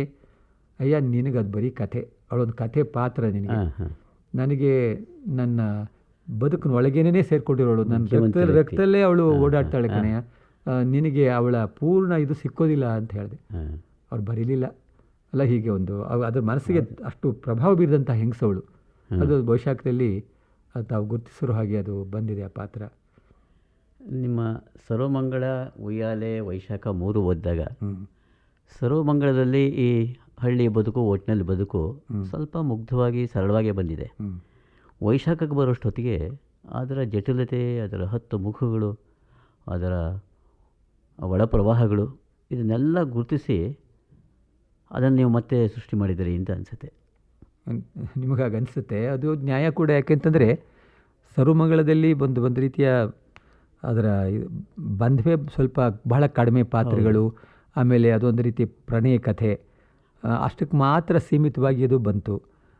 ಇಲ್ಲಿ ವೈಶಾಖದಲ್ಲಿ ಏನೇನೋ ಸೇರಿಕೊಂಡು ಕಥೆಗಳು, ಉಪಕಥೆಗಳು ಎಲ್ಲ ಸೇರಿ ಏನೇನೋ ಹೆಣಿಗೆಯಾಗಿ ಅದು ಯಾವುದೇದೋ ರೂಪ ತಗೊಂಡು ಹರಿದು ಬಂದಿದೆ. ಇದು ಒಂದು ದೊಡ್ಡ ಹೊಳೆ ಹರಿತಾ ಇರಬೇಕಾದ್ರೆ ತೊರೆಗಳೆಲ್ಲೊಂದು ತೊರೆ ಸೇರುತ್ತೆ, ಅಲ್ಲೊಂದು ತೊರೆ ಸೇರುತ್ತೆ, ಎಲ್ಲೊಂದು ತೊರೆ ಸೇರುತ್ತೆ, ಅವೆಲ್ಲ ಸೇರ್ಕೊಂಡು ಮುಂದಕ್ಕೆ ಒಂದು ದೊಡ್ಡ ಹೊಳೆಯಾಗಿ ಹರ್ಕೊಂಡು ಹೋಗುತ್ತಲ್ಲ, ಹಾಗದು ಹೋಗಿದೆ. ಈಗ ಸರ್ವಮಂಗಳದಲ್ಲಿ ನೀವು ಹೇಳಿದಾಗೆ ಅದೊಂದು ಪ್ರಣಯ ಕಥೆ ಆಗಿಬಿಟ್ಟು ಈ ಗಂಡು ಹೆಣ್ಣಿನ ಸಂಬಂಧ ಒಂದು ರೀತಿ ಮುಗ್ಧವಾಗಿ ಸರಳವಾಗಿ ಬಂದಿದೆ. ಹೌದು. ಆದರೆ ಅದೇ ಗಂಡು ಹೆಣ್ಣಿನ ಸಂಬಂಧದ ಎಷ್ಟು ಮುಖಗಳು ಈ ವೈಶಾಖದಲ್ಲಿ ಬರುತ್ತೆ. ಆಮೇಲೆ ಅದರ ಸಂತೋಷ, ಅದರ ಕ್ರೌರ್ಯ, ಅದರ ಕಷ್ಟ, ಆಮೇಲೆ ಸಮಸ್ತ ಜೀವನ ಒಂದು ಭಾಗವಾಗಿ, ಶೋಷಣೆ ಒಂದು ಭಾಗವಾಗಿ, ಸಮಾಜ ಜೀವನ ಒಂದು ಭಾಗವಾಗಿ, ಕಾಮನ ಕಾಮವಾಗಿ ಕಾಣೋದು, ಕಾಮನ ಜೀವನ ಭಾಗವಾಗಿ ಕಾಣೋದು, ಕಾಮನ ಸಮಷ್ಟಿಯ ಸಮಾಜ ಜೀವನ ಭಾಗವಾಗಿ ಕಾಣೋದು, ಹೀಗೆ ಬೇರೆ ಬೇರೆ ದೃಷ್ಟಿಗಳಿಂದ ಒಂದೇ ಕೃತಿಯಲ್ಲಿ ನೀವು ವೈಶಾಖದಲ್ಲಿ ನೋಡಿದ್ದೀರಲ್ಲ. ಅಂತ ಸರ್ವಮಂಗಳದಿಂದ ವೈಶಾಖದ ಬರುವಷ್ಟೊತ್ತಿಗೆ ಎಷ್ಟರ ಮಟ್ಟಿಗೆ ನಿಮಗೆ ಈ ಅನುಭವ ಅರಗಿದೆ? ಅದು ಯಾಕೆ ನಾನು ಆಶ್ಚರ್ಯವಾಗುತ್ತೆ. ಅದು ನಾನು ಹಳ್ಳಿಲೇ ಬದುಕೋದ್ರಿಂದ ಇದೆಲ್ಲ, ಈ ಅನುಭವಗಳೆಲ್ಲ ಒಂದು ದಟ್ಟವಾಗಿ ನನ್ನನ್ನು ತಟ್ಟಿದೆ. ಹೌದು. ಅದು ನಾನು ಪ್ರವೇಶ ಮಾಡಿದ್ದೆ ನನ್ನೊಳಗೆ. ಅದು ಏನೇನೋ ಯಾವುದೋ ಎಲ್ಲೆಲ್ಲೋ ನೋಡಿದಂಥ ಅಥವಾ ಕೇಳಿದಂಥ, ಅನುಭವಿಸಿದಂಥ ಅವೆಲ್ಲ ಒಳಗಡೆ ಕೆಲಸ ಮಾಡಿ ಅದು ಇವೆಲ್ಲ ಸೇರಿಕೊಂಡು ಈ ಕೃತಿಯಾಗಿದೆ. ಅದು ಎಷ್ಟು ಮಟ್ಟಿಗೆ ಯಶಸ್ವಿಯಾಗಿದೆ ಅನ್ನೋದು ತಮ್ಮಂಥವ್ರು ಹೇಳಬೇಕು. ಇದು ವೈಶಾಖ ಅಂದಾಗಲೇ ಒಂದು ಕಡೆ ಬೇಸಿಗೆ, ಒಂದು ಕಡೆ ವಸಂತ ಋತು ಎರಡನ್ನೂ ಸೂಚಿಸ್ಕೊಂಡು ನಿಸರ್ಗದಲ್ಲಿ ಈ ಶಾಖ, ಈ ತಡೆಯೋಕ್ಕಾಗದೇ ಇರೋ ಬಿಸಿಲು, ಬೇಗೆ, ಹಾಗೆ ನಿಸರ್ಗದಲ್ಲೇ ವಸಂತ, ಎರಡು ಸೇರಿಸ್ಕೊಂಡು ಜೀವನದ 2 ಮುಖಗಳನ್ನು ಒಟ್ಟಿಗೆ ಧ್ವನಿಸೋ ಒಂದು ಹೆಸರನ್ನೇ ಕೊಟ್ಟಿದ್ದೀರಿ ನೀವು ಅದಕ್ಕೆ. ಜೊತೆಗೆ ಈ ವೈಶಾಖದಲ್ಲಿ ಆ ತಂತ್ರ ಇದೆಯಲ್ಲ, ಅದರ ವಿಷಯ ಎಷ್ಟು ಮಟ್ಟಿಗೆ ನಿಮ್ಮ ಅನುಭವಗಳಲ್ಲಿ ಸೇರ್ಕೊಂಡು ಬಂತು ಅಂತ ನಾನು ಕೇಳ್ತೇನೆ. ಯಾಕೆಂದರೆ ಅಲ್ಲಿ ಒಂದು ಆ ಹೆಂಗಸೊಬ್ಬಳು, ಬಸರು ಹೆಂಗಸು, ಹೌದು, ಅವಳಿಗೆ ಸತ್ತಾಗ ಸಂಸ್ಕಾರ ಮಾಡಿದೆ ಹಾಗೆ ಬಿಟ್ಟದ್ದು, ಹದ್ದುಗಳದು ಅದು ಬರುತ್ತೆ. ಹೌದು. ಜೊತೆಗೆ ಈ ಚಿತ್ರಮೂಲನ ಕೋಟೆ ಮತ್ತೆ ಮತ್ತೆ ಬರುತ್ತೆ. ಹೌದು.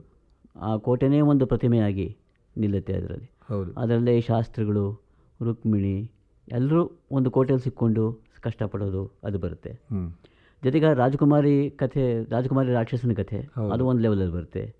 ಈ ಹಕ್ಕಿ ಶೆಟ್ಟಿ ಅವ್ರ ಕಥೆ, ಉಪ್ಪಿನ ಶೆಟ್ಟಿ, ಅದು ಒಂದು ಕಥೆ ಬರುತ್ತೆ. ಇವೆಲ್ಲ ಸೇರಿಕೊಂಡು ಸಮಗ್ರವಾಗಿ ನೀವು ಮನುಷ್ಯನ ಜೀವನದ ವಿಷಯ ಏನು ಹೇಳ್ತಾ ಇದ್ರಿ ಅದನ್ನು ಪ್ರಕಟ ಮಾಡುತ್ತೆ. ಹಾಗೆ ಈ ಇರುವೆಗಳ ಜೀವನ ಬರುತ್ತೆ, ಆನೆ ಜೀವನ ಬರುತ್ತೆ, ಇರುಗಳ ಜೀವನಕ್ಕೆ ವೈದೃಶ್ಯವಾಗಿ ಆನೆಗಳ ಜೀವನ, ಇದರ ಜೊತೆಗೆ ಮನುಷ್ಯರ ಜೀವನ, ಸಂಕೀರ್ಣ ಜೀವನ. ಅಂದರೆ ಇದನ್ನೆಲ್ಲ ನೀವು ಬಳಸ್ಕೊಂಡಾಗ ಎಷ್ಟರ ಮಟ್ಟಿಗೆ ಪ್ರಜ್ಞಾಪೂರ್ವಕವಾಗಿತ್ತು, ಎಷ್ಟರ ಮಟ್ಟಿಗೆ ಸಹಜವಾಗಿ ತಾನೇ ಬಂತು, ಇದು ಒಂದು ಸ್ಟ್ರಕ್ಚರ್ ರಚನೆ ಹೇಗಾಯಿತು? ಇದು ನನಗೆ ಎಷ್ಟು ಪ್ರಜ್ಞಾಪೂರ್ವಕ ಎಷ್ಟು ಅಪ್ರಜ್ಞಾಪೂರ್ವಕವಾಗಿ ಬಂತು ಅನ್ನೋದು ಹೇಳೋದು ಭಾಳ ಕಷ್ಟ. ಯಾಕೆಂತಂದರೆ ನಾನು ಬರೆಯುವಾಗ ನಾನು ಇದೆಲ್ಲ ಆಗುತ್ತೆ ಅಂತ ಖಂಡಿತವಾಗಿ ನಾನು ಅಂದ್ಕೊಂಡಿರಲಿಲ್ಲ. ಅದು ಎಲ್ಲಿಂದ ಒಳಗಡೆ ಬರಿತಾ ಏನೇನೋ ಸೇರ್ಕೊಂಡಿದೆ. ಅದು ನೀವು ಲೇಖಕರಾಗದು ನೀವು ಅದನ್ನ ಅನುಭವಿಸಿದ್ದೀರಿ. ಎಲ್ಲ ಇದು ಪ್ರಜ್ಞಾಪೂರ್ವಕವಾಗಿ ಗುರುತು ಹಾಕೊಂಡು ನಾನು ಬರೆಯೋಕೆ ಹೊರಟಿದ್ರೆ ಅದು ಈ ರೀತಿ ಬರೋಕ್ಕೆ ಸಾಧ್ಯ ಇಲ್ಲ. ಅದು ಯಾವುದೋ ಸೇರ್ಕೊಂಡು ಎಲ್ಲೆಲ್ಲೋ ಅನುಭವಗಳೆಲ್ಲ ಸೇರ್ಕೊಂಡು ಹೆಣಿಗೆಯಾಗಿ ಬಂದಿದೆ. ಆಮೇಲೆ ಇದು ನಾನು ಮೊದಲೇ ಹೇಳಿದಾಗೆ ಇದರ ಬಂಧ, ಇವರು ನನಗೆ ಯಾರೋ ಇನ್ನೊಬ್ಬರು ಇದರ ಬಗ್ಗೆ ಬಹುಶಃ ಇವರು ಕುರ್ತುಕೋಟಿ ಹೇಳಿದ್ರು ಅಂತ ಕಾಣ್ತದೆ.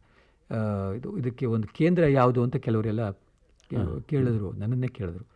ಅದು ಕುರ್ತುಕೋಟಿ ಒಂದು ಮಾತು ಹೇಳಿದ್ರು, why should there be one centre, it's a many centred novel ಅಂತ.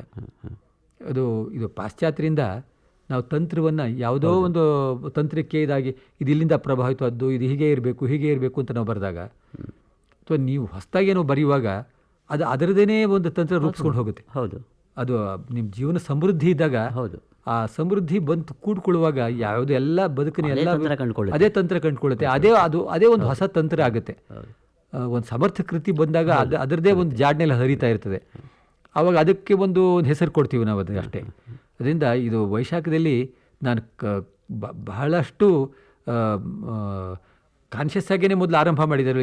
ನಾನು ಇಲ್ಲದೇ ಇದ್ದದನ್ನೆಲ್ಲ ಹೇಳೋಕ್ಕಾಗಲ್ಲ.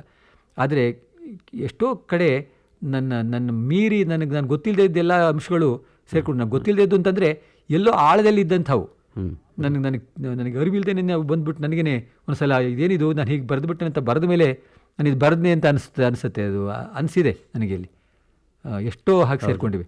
ಅಲ್ಲಿ ಹಾವೇ ಎಷ್ಟು ರೀತಿಯಲ್ಲಿ, ಸಾಮಾನ್ಯವಾಗಿ ಹಾವು ಅಂದರೆ ಸುಪ್ತಕಾಮ ಅಂತ ಅಂದ್ಕೊಂಡ್ಬಿಡ್ತೇವೆ ನಾವು. ಆದರೆ ನಿಮ್ಮ ಕಾದಂಬರಿಯಲ್ಲಿ ಹಾವು ವಿರುದ್ಧ ಮುಂಗುಸಿ, ಹಾವನ್ನು ಹೊಡೆಯೋ ಹದ್ದು, ಹೀಗೆ ಅದಕ್ಕೆ ಬೇರೆ ಬೇರೆ ಆಯಾಮಗಳು ಕೊಟ್ಕೊಂಡು ಆ ಹಾವೇ ಎಷ್ಟು ರೀತಿ ಧ್ವಂಸುತ್ತೆ, ಇವೆಲ್ಲ ಪ್ರಜ್ಞಾಪೂರ್ವಕ ಮಾಡೋಕ್ಕೆ ಸಾಧ್ಯವಿಲ್ಲ. ಅದು ಬಹುಶಃ ಆಳದಲ್ಲಿ ನನಗೆ ತೊಟ್ಲು ಸುತ್ತಕೊಂಡಿತ್ತಲ್ಲ ಹಾವು, ಆ ಹಾವು ನನ್ನನ್ನು ಭಾಳ ಕಾಡಿದೆ. ನಾನು ಇವತ್ತುವರೆಗೂ ಕಾಡಿದೆ ಆ ಹಾವು. ಅದನ್ನು ಇನ್ನೊಂದು ಕಥೆ ಬರೆದೆ ನಾನು ಈಚೆಗೆ, ಪರೀಕ್ಷಿತ ಅಂತ. ಅದರಲ್ಲಿ ನನ್ನ ಮಗನ ಮೇಲೆ ಒಂದು ದೊಡ್ಡ ಸರ್ಪ ಬಿದ್ದುಬಿಟ್ಟಿತ್ತು ಮಗುವಾಗಿದ್ದಾಗ. ಆ ಸರ್ಪಕ್ಕೂ ನಾನು ಒಂದು ಸಣ್ಣ ಕೋಣೆ ಆ ಮಗು ಮೇಲೆ ಬರ್ತಾಯಿತ್ತು. ನಾನು ಒಳಗಡೆ ಬಂದು ಮಗುನ ಎತ್ಕೊಂಡೆ. ಸರ್ಪ ನಾನು ಬಾಗಿಲು ದಾಟಿ ಹೋಗೋಕ್ಕಾಗೋಲ್ಲ, ಇಲ್ಲಿ ಹಿಂದಕ್ಕೆ ಹೋಗೋಕ್ಕಾಗೋಲ್ಲ. ಸರ್ಪ ಮತ್ತು ನಾನು, ಅದು ಕಡೆಗೆ ಅದು ಹೊರಟೋಯ್ತು, ಅದು ಬೇರೆ ಮಾತು. ಅಂತೂ ಹೀಗೆ ಸರ್ಪ ನಾನು ತುಂಬ ಕಾಡಿದೆ. ನಾವು ಅಲ್ಲಿ ನಮ್ಮದು ಕಾಡಹಳ್ಳಿ ಅಂತ ಹೇಳಿದ್ನಲ್ಲ, ನಮ್ಮದು ಕಡೆ ಮನೆ ಅದು ಇದಕ್ಕೆ ಹತ್ತಿರ, ನಮ್ಮ ಕೆರೆಗೆ ಹತ್ತಿರ. ಅದರಿಂದ ತುಂಬ ಸರ್ಪಗಳಲ್ಲಿ ಓಡಾಡ್ತವೆ. ಅದರಿಂದ ಬಹುಶಃ ಎಲ್ಲೋ ಆಳದಲ್ಲಿ ಅದು ಕೆಲಸ ಮಾಡಿ ಬೇರೆ ಬೇರೆ ರೂಪ ಪಡೆದಿರ್ಬೋದು. ಅದು ನಿಮಗೆ ಈ ಕಾದಂಬರಿ ಮಾಧ್ಯಮದ ವಿಷಯ ಏನನ್ಸುತ್ತೆ ಚಂದ್ರನಗರೆ? ಇಷ್ಟು ಒಳ್ಳೆಯ ಕಾದಂಬರಿಗಳು ಬರೆದಿದ್ದೀರಲ್ಲ, ಬಹಳ ಸರಳವಾದ ಸರೋಮಂಗಲದ ಪ್ರಾರಂಭ ಮಾಡಿ ಇಂತಹ ಸಂಕೀರ್ಣವಾದ್ದು ಯಶಸ್ವಿಯಾದ್ದು ವೈಶಾಖದವರೆಗೆ, ಈಗ ಕಾದಂಬರಿ ಮಾಧ್ಯಮನ ಹೇಗೆ ಕಾಣ್ತೀರಿ ನೀವು? ನನಗೆ ಕಾದಂಬರಿ ಮಾಧ್ಯಮ ಭಾಳ ಒಗ್ಗಿದೆ ಅಂತ ಅನಿಸುತ್ತೆ. ಯಾಕೆಂದರೆ ಈ ದೊಡ್ಡ ಕ್ಯಾನ್ವಾಸ್ನಲ್ಲಿ ಪೇಂಟ್ ಮಾಡೋದು ನಮಗೆ ವಿಸ್ತಾರದಲ್ಲಿ ಕೆಲಸ ಮಾಡ್ಬೋದು. ಒಂದು ಬಂಧದಲ್ಲಿ ಸಿಕ್ಕೊಂಡು ಈ ಸಣ್ಣ ಕಥೆ ಒಳಗೆ ಆ ಕಟ್ಟಿನಲ್ಲಿ, ಹೌದು, ಯಾವುದೋ ಒಂದು ಇದರಲ್ಲಿ ಚೌಕಟ್ಟಿನಲ್ಲಿ ಕೆಲಸ ಮಾಡಬೇಕು. ಯಾಕೆಂದರೆ ಅದು ತೀರಾ ದೊಡ್ಡದಾಗೋದಕ್ಕೆ ಅವಕಾಶ ಇಲ್ಲ. ಹೌದು. ಇಲ್ಲಿ ದೊಡ್ಡ ಕ್ಯಾನ್ವಾಸ್ನಲ್ಲಿ ನಾವು ಏನೇನೇನೇನೋ ಚಿತ್ರಿಸ್ತಾ ಹೋಗ್ಬೋದು. ನಮಗೆ ಅವಕಾಶ ಹೆಚ್ಚು. ಹೌದು. ಅದು ನನಗೆ ಹೆಚ್ಚಿಗೆ ಆ ವಿಸ್ತಾರದಲ್ಲಿ ಕೆಲಸ ಮಾಡೋದು ತುಂಬ ಇಷ್ಟ ಕಾಣ್ತದೆ. ಅದು ಬಹುಶಃ ಆ ಕಾರಣಕ್ಕೆ ನಾನು ಈ ಮೂರು ಕಾದಂಬರಿಯಲ್ಲಿ ಸ್ವಲ್ಪ ವಿಸ್ತಾರವಾಗೇನೇ, ಎಲೆಯಲ್ಲೂ ಕೂಡ ಬದುಕಿನ ಕೆಲವೆಲ್ಲ ದಟ್ಟವಾದ ವಿವರಗಳಿವೆ ಅಲ್ಲೂ ಕೂಡ. ಆದರೆ ಇದು ಇಷ್ಟೊಂದು ವಿವರಗಳಲ್ಲಿಲ್ಲ. ಇದು ಯಾಕೆಂದರೆ ಇಲ್ಲಿ ನಾನು ಬದುಕದ್ದು ಜಾಸ್ತಿ. ಅದು ಎಷ್ಟೇ ಆದ್ರೂ ಅದು ಪಟ್ಟಣದ ಜೀವನ ಆದ್ರಿಂದ ಅದರ ಸ್ವಲ್ಪ ಸೀಮಿತವೇ ಆ ಬದುಕು. ಇಲ್ಲಿ ನನಗೆ ಒಂದು ಸಮೃದ್ಧವಾದ ಬದುಕೋದ್ರಿಂದ ಅವೆಲ್ಲ ಅಂಶಗಳೆಲ್ಲ ಕೂಡ್ಕೊಂಡು ಬಂದಿದೆ ಇಲ್ಲಿ ವೈಶಾಖದಲ್ಲಿ.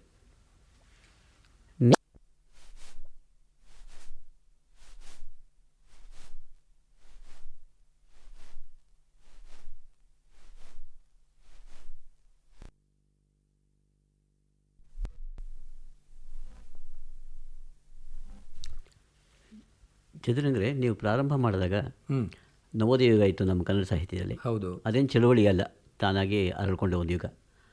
ಅದಾದ ಮೇಲೆ ಅನೇಕ ಚಳುವಳಿಗಳು ಬಂದವು. ಹೌದು. ಒಂದು ಪ್ರಗತಿಶೀಲ ಚಳುವಳಿ, ಅದರ ಪ್ರಭಾವವನ್ನು ನೀವು ಸ್ವಲ್ಪ ಕೆಲಸ ಮಾಡಿದ್ರಿ. ಅದರ ಮುಖ್ಯ ಬರಹಗಳಲ್ಲಿ ಅನೇಕರು ನಿಮ್ಮ ಸ್ನೇಹಿತರಾಗಿದ್ದರು ವೈಯಕ್ತಿಕವಾಗಿ. ಅದಾದಮೇಲೆ ನವ್ಯ ಚಳುವಳಿ ಬಂತು. ಹೌದು.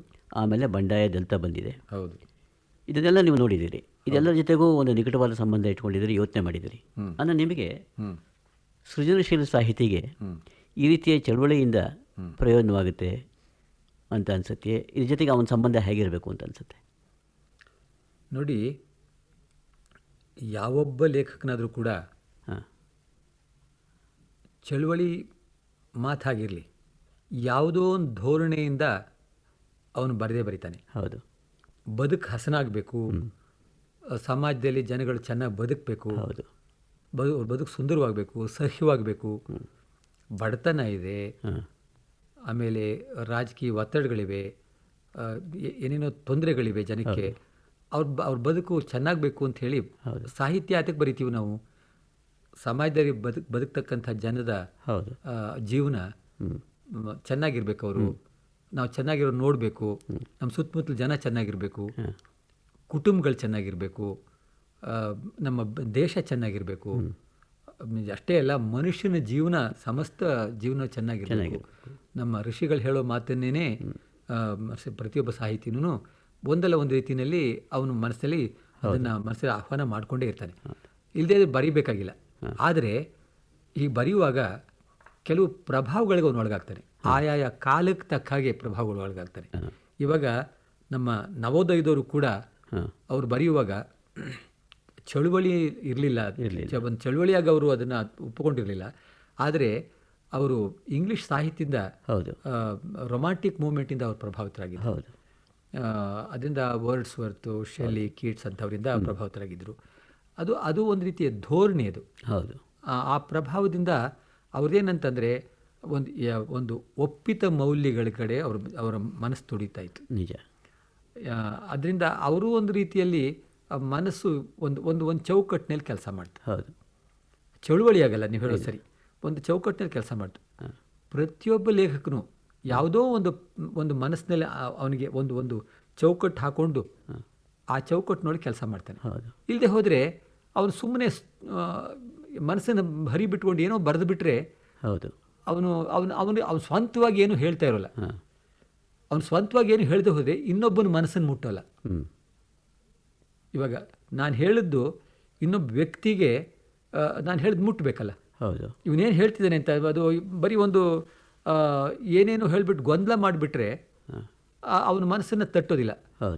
ನನಗೇನು ಜನಕ್ಕೆ ಮುಟ್ಟಬೇಕು, ಅವ್ರಿಗೆ ಬದುಕು ಹಸನಾಗಬೇಕು ಅಂದರೆ ನಾನು ಹೇಳೋದು ನಾನು ಒಪ್ಕೊಂಡಿರ್ಬೇಕು, ನಾನು ಹೇಳೋದು ಸರಿ ಅಂತ ನನ್ನ ಮನಸ್ಸಿಗೆ ಅನಿಸಬೇಕು. ಅದೇ ನಾನು ಹೇಳೋದು ನನ್ನ ಮನಸ್ಸು ಸರಿ ಆದರೆ ಅದು ಇನ್ನೊಬ್ಬರ ಬದುಕನ್ನು ಅದು ಉತ್ತಮ ಮಾಡುತ್ತೆ ಅಂತ ಅನ್ನೋ ಒಂದು ಆಸೆ, ಅಪೇಕ್ಷೆ ನಾನು ಬರೆಯುವ ಕಾಲದಲ್ಲಿ ಇರ್ತದೆ. ಆದರೆ ಅದರಿಂದ ಅವನು ಬದಲಾವಣೆ ಆಗಿಬಿಡ್ತಾನೆ ಅಂತಲ್ಲ. ನನ್ನ ಸಾಹಿತ್ಯದಿಂದ ಯಾವ ವ್ಯಕ್ತಿ ಸಮಾಜಕ್ಕೋಸ್ಕರ ಬರಿತಾ ಇದ್ದೇನೋ ಆ ಜನದ ಅರಿವನ್ನು ಹೆಚ್ಚಿಸಬೇಕು ಅಂತ ಅನ್ನೋದು ಪ್ರಯತ್ನ. ಪ್ರತಿಯೊಬ್ಬ ಸಾಹಿತಿನೂ ಜನಗಳ ಅರಿವನ್ನು ಹೆಚ್ಚಿಸೋದು ಅಂದರೆ ತಾನೇನು ಅಂದ್ಕೊಳ್ತಾನೋ ಅದನ್ನು ಇನ್ನೊಬ್ಬರು ಮುಟ್ಟಿಸ್ಬೇಕು ಸಾಹಿತ್ಯದ ಮೂಲಕ ಅಂತ ಅನ್ನೋದು ಪ್ರತಿಯೊಬ್ಬ ಸಾಹಿತಿ ಅಪೇಕ್ಷೆ. ಮನಸ್ಸು ಎಚ್ಚೆತ್ಕೊಳ್ಬೇಕು, ಅಷ್ಟಾದರೂ ಆಗಬೇಕು. ಹೊಸ ಬಾಳನ ಕಡೆಗೆ ಅವ್ರ ಗಮನ ಹೋಗಬೇಕು. ಅಂದರೆ ನಾನೇನು ಅಪೇಕ್ಷೆ ಪಡ್ತಾ ಇರ್ತೀನಿ ಆ ಗುರಿ ಕಡೆಗೆ ಅಂತ. ಅದು ಇವರು ನವೋದಯದವರು ಒಂದು ರೀತಿ ಒಂಥರ ಸೆಲೆಬ್ರೇಷನ್, ಜೀವನದ ಸಂತೋಷಗಳ ಕಡೆಗೆ, ಹಳೆ ಕಾಲದ ಮೌಲ್ಯಗಳ ಕಡೆಗೆ ಅವರು ಮೌಲ್ಯಗಳನ್ನು ಬಹಳ, ಹಳೆಯ ಮೌಲ್ಯಗಳಿಗೆ ಬಹಳ ಒತ್ತು ಕೊಡ್ತಾ ಇದ್ರು. ಒಂದು ಒಳ್ಳೆ ಸದ್ಭಾವನೆ ಇರ್ತಕ್ಕಂಥದ್ದು, ಕುಟುಂಬ ಚೆನ್ನಾಗಿರ್ತಕ್ಕಂಥದ್ದು, ಒಂದು ಆದರ್ಶದ ಜೀವನ ಬದುಕಬೇಕು ಅಂತ ಅನ್ನೋದು, ಆ ಕಡೆಗೆ ಅವ್ರ ಗಮನ ಇತ್ತು. ಆದರೆ ಈ ಪ್ರಗತಿಶೀಲರು ಬಂದಾಗ ಇದು ಬರೀ ಒಂದು ಮಧ್ಯಮ ವರ್ಗದ ಕಡೆಗೆ ಇದು ಇವ್ರ ಮನಸ್ಸಿದೆ, ಕೆಳವರ್ಗದ ಜನದ ಕಡೆ ಇವ್ರ ಮನಸ್ಸಿಲ್ಲ ಅಂತಂದು ಅವ್ರ ಒತ್ತು ಕೆಳವರ್ಗದ ಜನದ ಕಡೆ ಹೋಯಿತು. ಆದರೆ ಅದನ್ನು ಒಂದು ಆವೇಶದಲ್ಲಿ ಬರೆದ್ರು. ಹೌದು, ಅದನ್ನು ಒಂದು ಸಾಹಿತ್ಯವಾಗಿ ಸಾಹಿತ್ಯದ ಒಂದು ಬಂಧದಲ್ಲಿ ಅದನ್ನು ಅವ್ರು ನೀಡಲಿಲ್ಲ ಜನಕ್ಕೆ. ಆದರೆ ಅದರಲ್ಲಿ ಏನೂ ಒಳ್ಳೇದು ಬರಲಿಲ್ಲ ಅಂತಲ್ಲ. ಆವಾಗ ಅಡಿಗರೂ ಬರೀತಿದ್ರು, ಯಾವ ನವ್ಯದ ಇದು ಏನು ಅವರು ಅಧ್ವರ್ಯು ಅಂತ ಹೇಳ್ತಾರೆ, ಅವರು ಕೂಡ ಅವರು ನವ್ಯದಿಂದಲೂ ಪ್ರಭಾವಿತರಾಗಿದ್ದಾರೆ ನಮ್ಮೆಲ್ಲರ ಹಾಗೆ. ಆಮೇಲೆ ಈ ಇದರಿಂದಲೂ ಪ್ರಗತಿಶೀಲ ಮೂಮೆಂಟಲ್ಲೂ ಅವರಿದ್ದರು. ಅವರ ಕಟ್ಟು ನಾವು ಕವನ ಇದೆಯಲ್ಲ, ಅದು ಪ್ರಗತಿಶೀಲ ಅಲ್ಲದೇ ನೀನದು. ಹಾಗೆ ಪ್ರಭಾವಿತರಾದವರು ಅಲ್ಲೇ ಒಂಥರ ನವ್ಯದ ಇದು ಇದೆ ನೋಡಿ, ಯಾವ ಮೋಹನ ಮುರಳಿ, ಅಲ್ಲಿಂದ ಬಂದಾಗ ಅವರು ಈ ನವ್ಯದ ಕಡೆ ತಿರುಗಿದ್ರು. ಅವ್ರು ಪ್ರಭಾವಿತರಾದದ್ದು ಟಿ.ಎಸ್. ಎಲಿಯಟ್, ಎಜ್ರಾ ಪೌಂಡ್ ಇತ್ಯಾದಿ. ನವ್ಯದವ್ರಿಗೆ ಏನಾಯಿತು, ಅವರಿಗೆ ಈ ಸಮಾಜ ಅನ್ನೋದು ಏನದು, ಅದೊಂಥರ ಅಮಾರ್ಫಸ್ ಬಾಡಿ, ಅದು ವ್ಯಕ್ತಿ ಚೆನ್ನಾಗಬೇಕು. ಅವರ ಕಾನ್ಸಂಟ್ರೇಷನ್ ಎಲ್ಲ ವ್ಯಕ್ತಿಯನ್ನು ಉತ್ತಮಗೊಳಿಸೋ ಕಡೆ ಹೋಯಿತು. ಅದರಲ್ಲೂ ಮಧ್ಯಮ ವರ್ಗದ ಕಡೆಗೆ ಅವ್ರ ಮನಸ್ಸು ಮತ್ತೆ ಅವ್ರ ಮನಸ್ಸೆಲ್ಲ, ಯಾಕೆಂದರೆ ಅವರಿಗೆ ಇವರೆಲ್ಲ ಹೆಚ್ಚು ಜನ ಅಕಾಡೆಮಿಕ್ ರೈಟರ್ಸ್, ಅವರು ಉಚ್ಚ ಶಿಕ್ಷಣ ಪಡೆದವರು, ಯೂನಿವರ್ಸಿಟಿಯಲ್ಲಿ ಕೆಲಸದಲ್ಲಿ ಇರೋರು, ಅಂಥವ್ರು ಬರೆದಾಗ ಅವರಿಗೆ ಸಾಮಾನ್ಯ ಜನರ ಸಂಪರ್ಕ ಅಷ್ಟಾಗಿರಲಿಲ್ಲ, ಮಧ್ಯಮ ವರ್ಗದ ಸಂಪರ್ಕ ಇತ್ತು. ಅದರಿಂದ ಅವರ ಸೀಮಿತ ಅನುಭವದಲ್ಲಿ ಅವರು ಹೆಚ್ಚಿಗೆ ಓದ್ಕೊಂಡಿದ್ರು, ಸೈಕಾಲಜಿಯೆಲ್ಲ ಓದ್ಕೊಂಡಿದ್ರು. ಅದರಿಂದ ಭಾಷೆನ ಬಹಳ ಚೆನ್ನಾಗಿ ಬಳಸೋದನ್ನು ಅವ್ರು ಕಲ್ತ್ಕೊಂಡ್ರು. ಬಹಳ ಚೂಪಾಗಿ ಬರೆದಿದ್ದಾರೆ. ಅವರ ಕೆಲವು ಬರವಣಿಗೆ ಕನ್ನಡಕ್ಕೆ ಅವರ ನಿಜವಾದ ಕಾಂಟ್ರಿಬ್ಯೂಷನ್ ಅಂತಂದರೆ ಭಾಷೆಯನ್ನು ಶ್ರೀಮಂತಗೊಳಿಸೋದು, ಚೂಪ್ ಮಾಡೋದು. ಹಾಗೆ ಅವರ ಈ ಒಂದು ಧೋರಣೆಯಲ್ಲಿ ಅವ್ರು ಬರೆದ್ರು. ಅವ್ರ ದೃಷ್ಟಿಯಲ್ಲಿ ಭಾಷೆಯಲ್ಲಿ ಅನುಭವ ಒಂದು ಅದು ಕಾಣಿಸ್ಕೊಳ್ಬೇಕು, ಶರೀರ ಪಡಿಬೇಕು. ಆಮೇಲೆ ಒಂದು ಸಾವಯವ ಶಿಲ್ಪ ಇರಬೇಕು ಅಂತ ಕರಿಬೇಕು. ಹೌದು, ಒಂದು ಲೂಸ್ ಫ್ಯಾಬ್ರಿಕ್ ಆಗಿರಬಾರ್ದು. ಹೌದು, ಅದು ಅದಕ್ಕೆ ಮೌಲ್ಯ ಬರೋದು ಯಾವಾಗ ಅಂತಂದರೆ ಆ ಶಿಲ್ಪ ಒಂದು ಸುಂದರವಾದ ಪರಿಪೂರ್ಣತೆಯಲ್ಲಿ ಅದು ಕಂಡಾಗ. ಅದರಿಂದ ಅವ್ರ ಧೋರಣೆ ವ್ಯಕ್ತಿ ಮೇಲೆ, ಆಮೇಲೆ ಭಾಷೆ ಮೇಲೆ, ಮತ್ತು ಕುಸುರಿ ಕೆಲಸದ ಮೇಲೆ, ಭಾಷೆಯ ನಾಜೂಕು ಕೆಲಸದ ಮೇಲೆ ಹೆಚ್ಚು ಒತ್ತಿತ್ತು. ಆದ್ದರಿಂದ ಅದು ಏನಾಯ್ತಂದರೆ ಜನಗಳಿಗೆ ಮುಟ್ಟಲಿಲ್ಲ. ಅದು ಕೆಲವರ ಸುಶಿಕ್ಷಿತರ ಒಂದು ಅಕಾಡೆಮಿಕ್ ಸರ್ಕಲ್ಸ್ನಲ್ಲಿ ಡಿಸ್ಕಷನ್ಗೆ ಸೀಮಿತ ಆಗೋದು. ಅಂದರೆ ಅಲ್ಲಿ ಒಳ್ಳೆ ಕೃತಿಗಳು ಬರಲಿಲ್ಲ ಅಂತಲ್ಲ, ಪ್ರತಿಯೊಂದು ಮೂಮೆಂಟಲ್ಲೂ ಕೂಡ ಭಾಳ ಒಳ್ಳೆ ಕೃತಿಗಳು ಬಂದೇ ಇವೆ. ಇದು ಸ್ಥೂಲವಾಗಿ ಹೇಳುವಾಗ ನಾವು ಈ ಮಾತು ಹೇಳ್ಬೋದು ಹೊರತು ಇಂಡಿವಿಜುವಲ್ ರೈಟರ್ಸ್ ಆಗಲಿ ಅಥವಾ ಇಂಡಿವಿಜುವಲ್ ವರ್ಕ್ಸ್ ವಿಚಾರವಾಗಿ ನಾವು ಈ ಥರ ಮಾತಾಡೋಕ್ಕಾಗೋದಿಲ್ಲ. ಎಲ್ಲ ಕಾಲದಲ್ಲೂ ಒಳ್ಳೆ ಕೃತಿಗಳು ಬಂದಿವೆ. ಕೆಲವುದ್ರಲ್ಲಿ ಹೆಚ್ಚಾಗಿ ಬಂದಿರಬಹುದು, ನವೋದಯದಲ್ಲಿ ಹೆಚ್ಚಾಗಿ ಬಂದಿರಬಹುದು, ನವ್ಯದಲ್ಲಿ ಹೆಚ್ಚಾಗಿ ಬಂದಿರಬಹುದು, ಪ್ರಗತಿಶೀಲರಲ್ಲಿ ಕಡಿಮೆ ಬಂದಿರಬಹುದು. ಆಮೇಲೆ ಬಂಡಾಯ ಮತ್ತು ದಲಿತ ಈ ಮೂಮೆಂಟಿಗೆ ಬಂದಾಗ ಅವರು ಈ ಪ್ರಗತಿಶೀಲರೇನು ಕೆಳವರ್ಗದ ಜನರನ್ನು ಮುಟ್ಟಬೇಕು ಅಂತ ಪ್ರಯತ್ನ ಮಾಡಿದ್ರು, ಅವರು ಒಂದು ರೀತಿ ಆವೇಶದಲ್ಲಿ ಅದನ್ನು ಬರೆದ್ರು. ಇವರು ಕೆಳವರ್ಗದಿಂದಲೇ ಬಂದಂಥ ಜನ ಈ ದಲಿತ ಬಂಡಾಯದ ಲೇಖಕರಾದ್ದರಿಂದ ಅವರ ಸ್ವಂತ ಅನುಭವದಿಂದ ಅವರು ಬರೀತಿದ್ರು. ಆದ್ದರಿಂದ ಅದು ಬಹಳ ಅಥೆಂಟಿಕ್ ಆಗಿ ಅವರ ಇದನ್ನು ಅಭಿವ್ಯಕ್ತಿಸಿದ್ದಾರೆ. ಅವರ ಅನುಭವಗಳನ್ನು ದಾಖಲಿಸಿದ್ದಾರೆ. ಅದರಿಂದ ಇದು ಒಬ್ಬೊಬ್ಬರೂ ಅಲ್ಲೂ ಕೂಡ ಬರೆದದ್ದೆಲ್ಲ ಚೆನ್ನಾಗಿದೆ ಅಂತಲ್ಲ, ಕೆಲವು ಹಸಸಿಯಾಗಿ ಬರೆದಿದ್ದಾರೆ. ಅಲ್ಲೂ ಕೂಡ ಒಳ್ಳೆ ಕೃತಿ ಅನ್ನೋದು ಎಲ್ಲೋ ಬೆರಳೆಣಿಕೆಯಷ್ಟು ಹೇಳ್ಬೋದು. ಅದನ್ನು ಎಲ್ಲ ಮೂಮೆಂಟ್ಗಳು ಹೇಳ್ಬೋದು. ನನಗೆ ಅನಿಸೋದು ಇಷ್ಟೇ, ಯಾರು ಯಾವ ಒಂದು ಧೋರಣೆಯಲ್ಲಿ ಬರೀಲಿ, ಆ ಕೃತಿ ಸಾಹಿತ್ಯವಾಗಿರಬೇಕು. ಅದು ಸಾಹಿತ್ಯವಾಗಿ ಇಲ್ಲದೆ ಹೋದರೆ ಅದು ಒಂದು ಪತ್ರಿಕಾ ವರದಿಯಾಗತ್ತೆ ಹೊರತು ಆ ಧೋರಣೆ ಒಂದು ಉದಾಹರಣೆಯಾಗಿ ಉಳಿಯುತ್ತೆ ಅಷ್ಟೇ ಉದಾಹರಣೆಯಾಗಿ ಉಳಿಯುತ್ತೆ. ಒಂದು ಸಮರ್ಥವಾದ ಕೃತಿ ಅದನ್ನು ಆ ಧೋರಣೆಯನ್ನು ಜೀರ್ಣಿಸಿಕೊಂಡು ಒಳಗಡೆ ಏನೋ ಒಂದು ರಾಸಾಯನಿಕ ಕ್ರಿಯೆಯಾಗಿ ಅದು ಹೊರಹೊಮ್ಮುತ್ತೆ. ಆವಾಗ ಅದಕ್ಕೊಂದು ವ್ಯಾಲ್ಯೂ ಬರುತ್ತೆ, ಒಂದು ಮೌಲ್ಯ ಬರುತ್ತೆ ಅದಕ್ಕೆ ಅಂತ ನನ್ನ ಅನಿಸಿಕೆ. ಅಂದರೆ ನವೋದಯ ಕಾಲದಲ್ಲಿ ಸಾಹಿತ್ಯ ಮನಸ್ಸನ್ನು ಮೃದು ಮಾಡುತ್ತೆ ಅಂದ್ಕೊಂಡ್ರು. ಪ್ರಗತಿಶೀಲ ಕಾಲದಲ್ಲಿ ಸಾಹಿತ್ಯ ಕ್ರಾಂತಿನ ಮಾಡುತ್ತೆ ಅಂದ್ಕೊಂಡ್ರು. ನವಿ ಕಾಲದಲ್ಲಿ ಸಾಹಿತಿ ತನ್ನನ್ನು ಅರ್ಥ ಮಾಡಿಕೊಂಡ್ರೆ ಸಾಕು ಅಂದರೆ ಇತರ ಪ್ರಯೋಜನವಾಗುತ್ತೆ ಅಂದ್ಕೊಂಡ್ರು. ಬಂಡಾಯ ದಲಿತದವರು ಸಾಹಿತ್ಯದಿಂದ ಸಮಾಜದಲ್ಲಿ ಕ್ರಾಂತಿ ಆಗಬೇಕು ಅಂದ್ಕೊಂಡು. ಹೌದು. ಇದೆಲ್ಲ ನೋಡಿದ ಮೇಲೆ ತಮಗೆ ಸಾಹಿತ್ಯಕ್ಕೂ ಸಮಾಜಕ್ಕೂ ಯಾವ ಸಂಬಂಧ ಇದೆ ಅಂತ ಅನಿಸುತ್ತೆ? ಸ್ವಾಮಿ, ನನಗನ್ಸೋದು ಸಾಹಿತ್ಯದಿಂದ ಸಮಾಜದ ಬದುಕ್ತಕ್ಕಂಥ ಜನದ ಮನಸ್ಸನ್ನು ಅದು ಅವರಲ್ಲಿ ಒಂದು ಅರಿವು ಹುಟ್ಟಿಸುತ್ತೆ. ಅಯ್ಯ, ಹೀಗೆ ಬದುಕಿದ್ರೆ ಉತ್ತಮ ಅಂಥೇಳಿ ಒಂದು ಗೈಡ್ಲೈನ್ ಇದ್ದ ಹಾಗೆ. ಅಷ್ಟೇ ಹೊರತು ಈ ಬರವಣಿಗೆಯಿಂದ ಒಂದು ಸಾಮಾಜಿಕ ಕ್ರಾಂತಿ ಆಗುತ್ತೆ ಅಂತಾಗಲಿ, ಅವ್ರನ್ನ ಬಹಳ ಬದಲಾವಣೆ ಮಾಡಿಬಿಡ್ತಾ ಯಾವುದಾದ್ರು ರೀತಿಯಲ್ಲಿ ಬದಲಾವಣೆ ಮಾಡ್ತೀವಿ ಅಂತಾಗಲಿ ನನಗೇನು ಮತ್ತು ಅದನ್ನು ನನಗೆ ಆ ಭ್ರಮೆಗಳಿಲ್ಲ. ಇದರಿಂದ ಅವ್ರ ಮನಸ್ಸು ಉಲ್ಲಾಸ ಆಗ್ಬೋದು, ಅವ್ರ ಅರಿವು ಹೆಚ್ಚಿಸ್ಬೋದು, ಅವ್ರ ಬದುಕಿನ ಭಾಳ ದುರಂತ ಕ್ಷಣಗಳಲ್ಲಿ ಒಂದು ಸಾಂತ್ವನ ನೀಡಬಹುದು. ಅಷ್ಟಲ್ಲದೆ ಇದರಿಂದ ಸಾಹಿತ್ಯದಿಂದ ಸಮಾಜದಲ್ಲಿ ಏನೋ ಪರಿವರ್ತನೆ ಆಗಿಬಿಡುತ್ತೆ ಅನ್ನೋದು ನನಗೆ ಅದು ನಂಬಿಕೆ ಇಲ್ಲ. ಆದರೆ ಪರಿವರ್ತನೆ ಆಗುವಂಥ ಒಂದು ಮನಸ್ಸನ್ನು ಸಿದ್ಧತೆ ಮಾಡುತ್ತೆ. ಆ ದೃಷ್ಟಿಯಿಂದ ಆ ಮಟ್ಟಿಗೆ ಸಾಹಿತ್ಯ ಕೆಲಸ ಮಾಡಬಹುದು, ಮಾಡ್ತಾ ಇದೆ, ಮುಂದಕ್ಕೂ ಮಾಡಬಹುದು.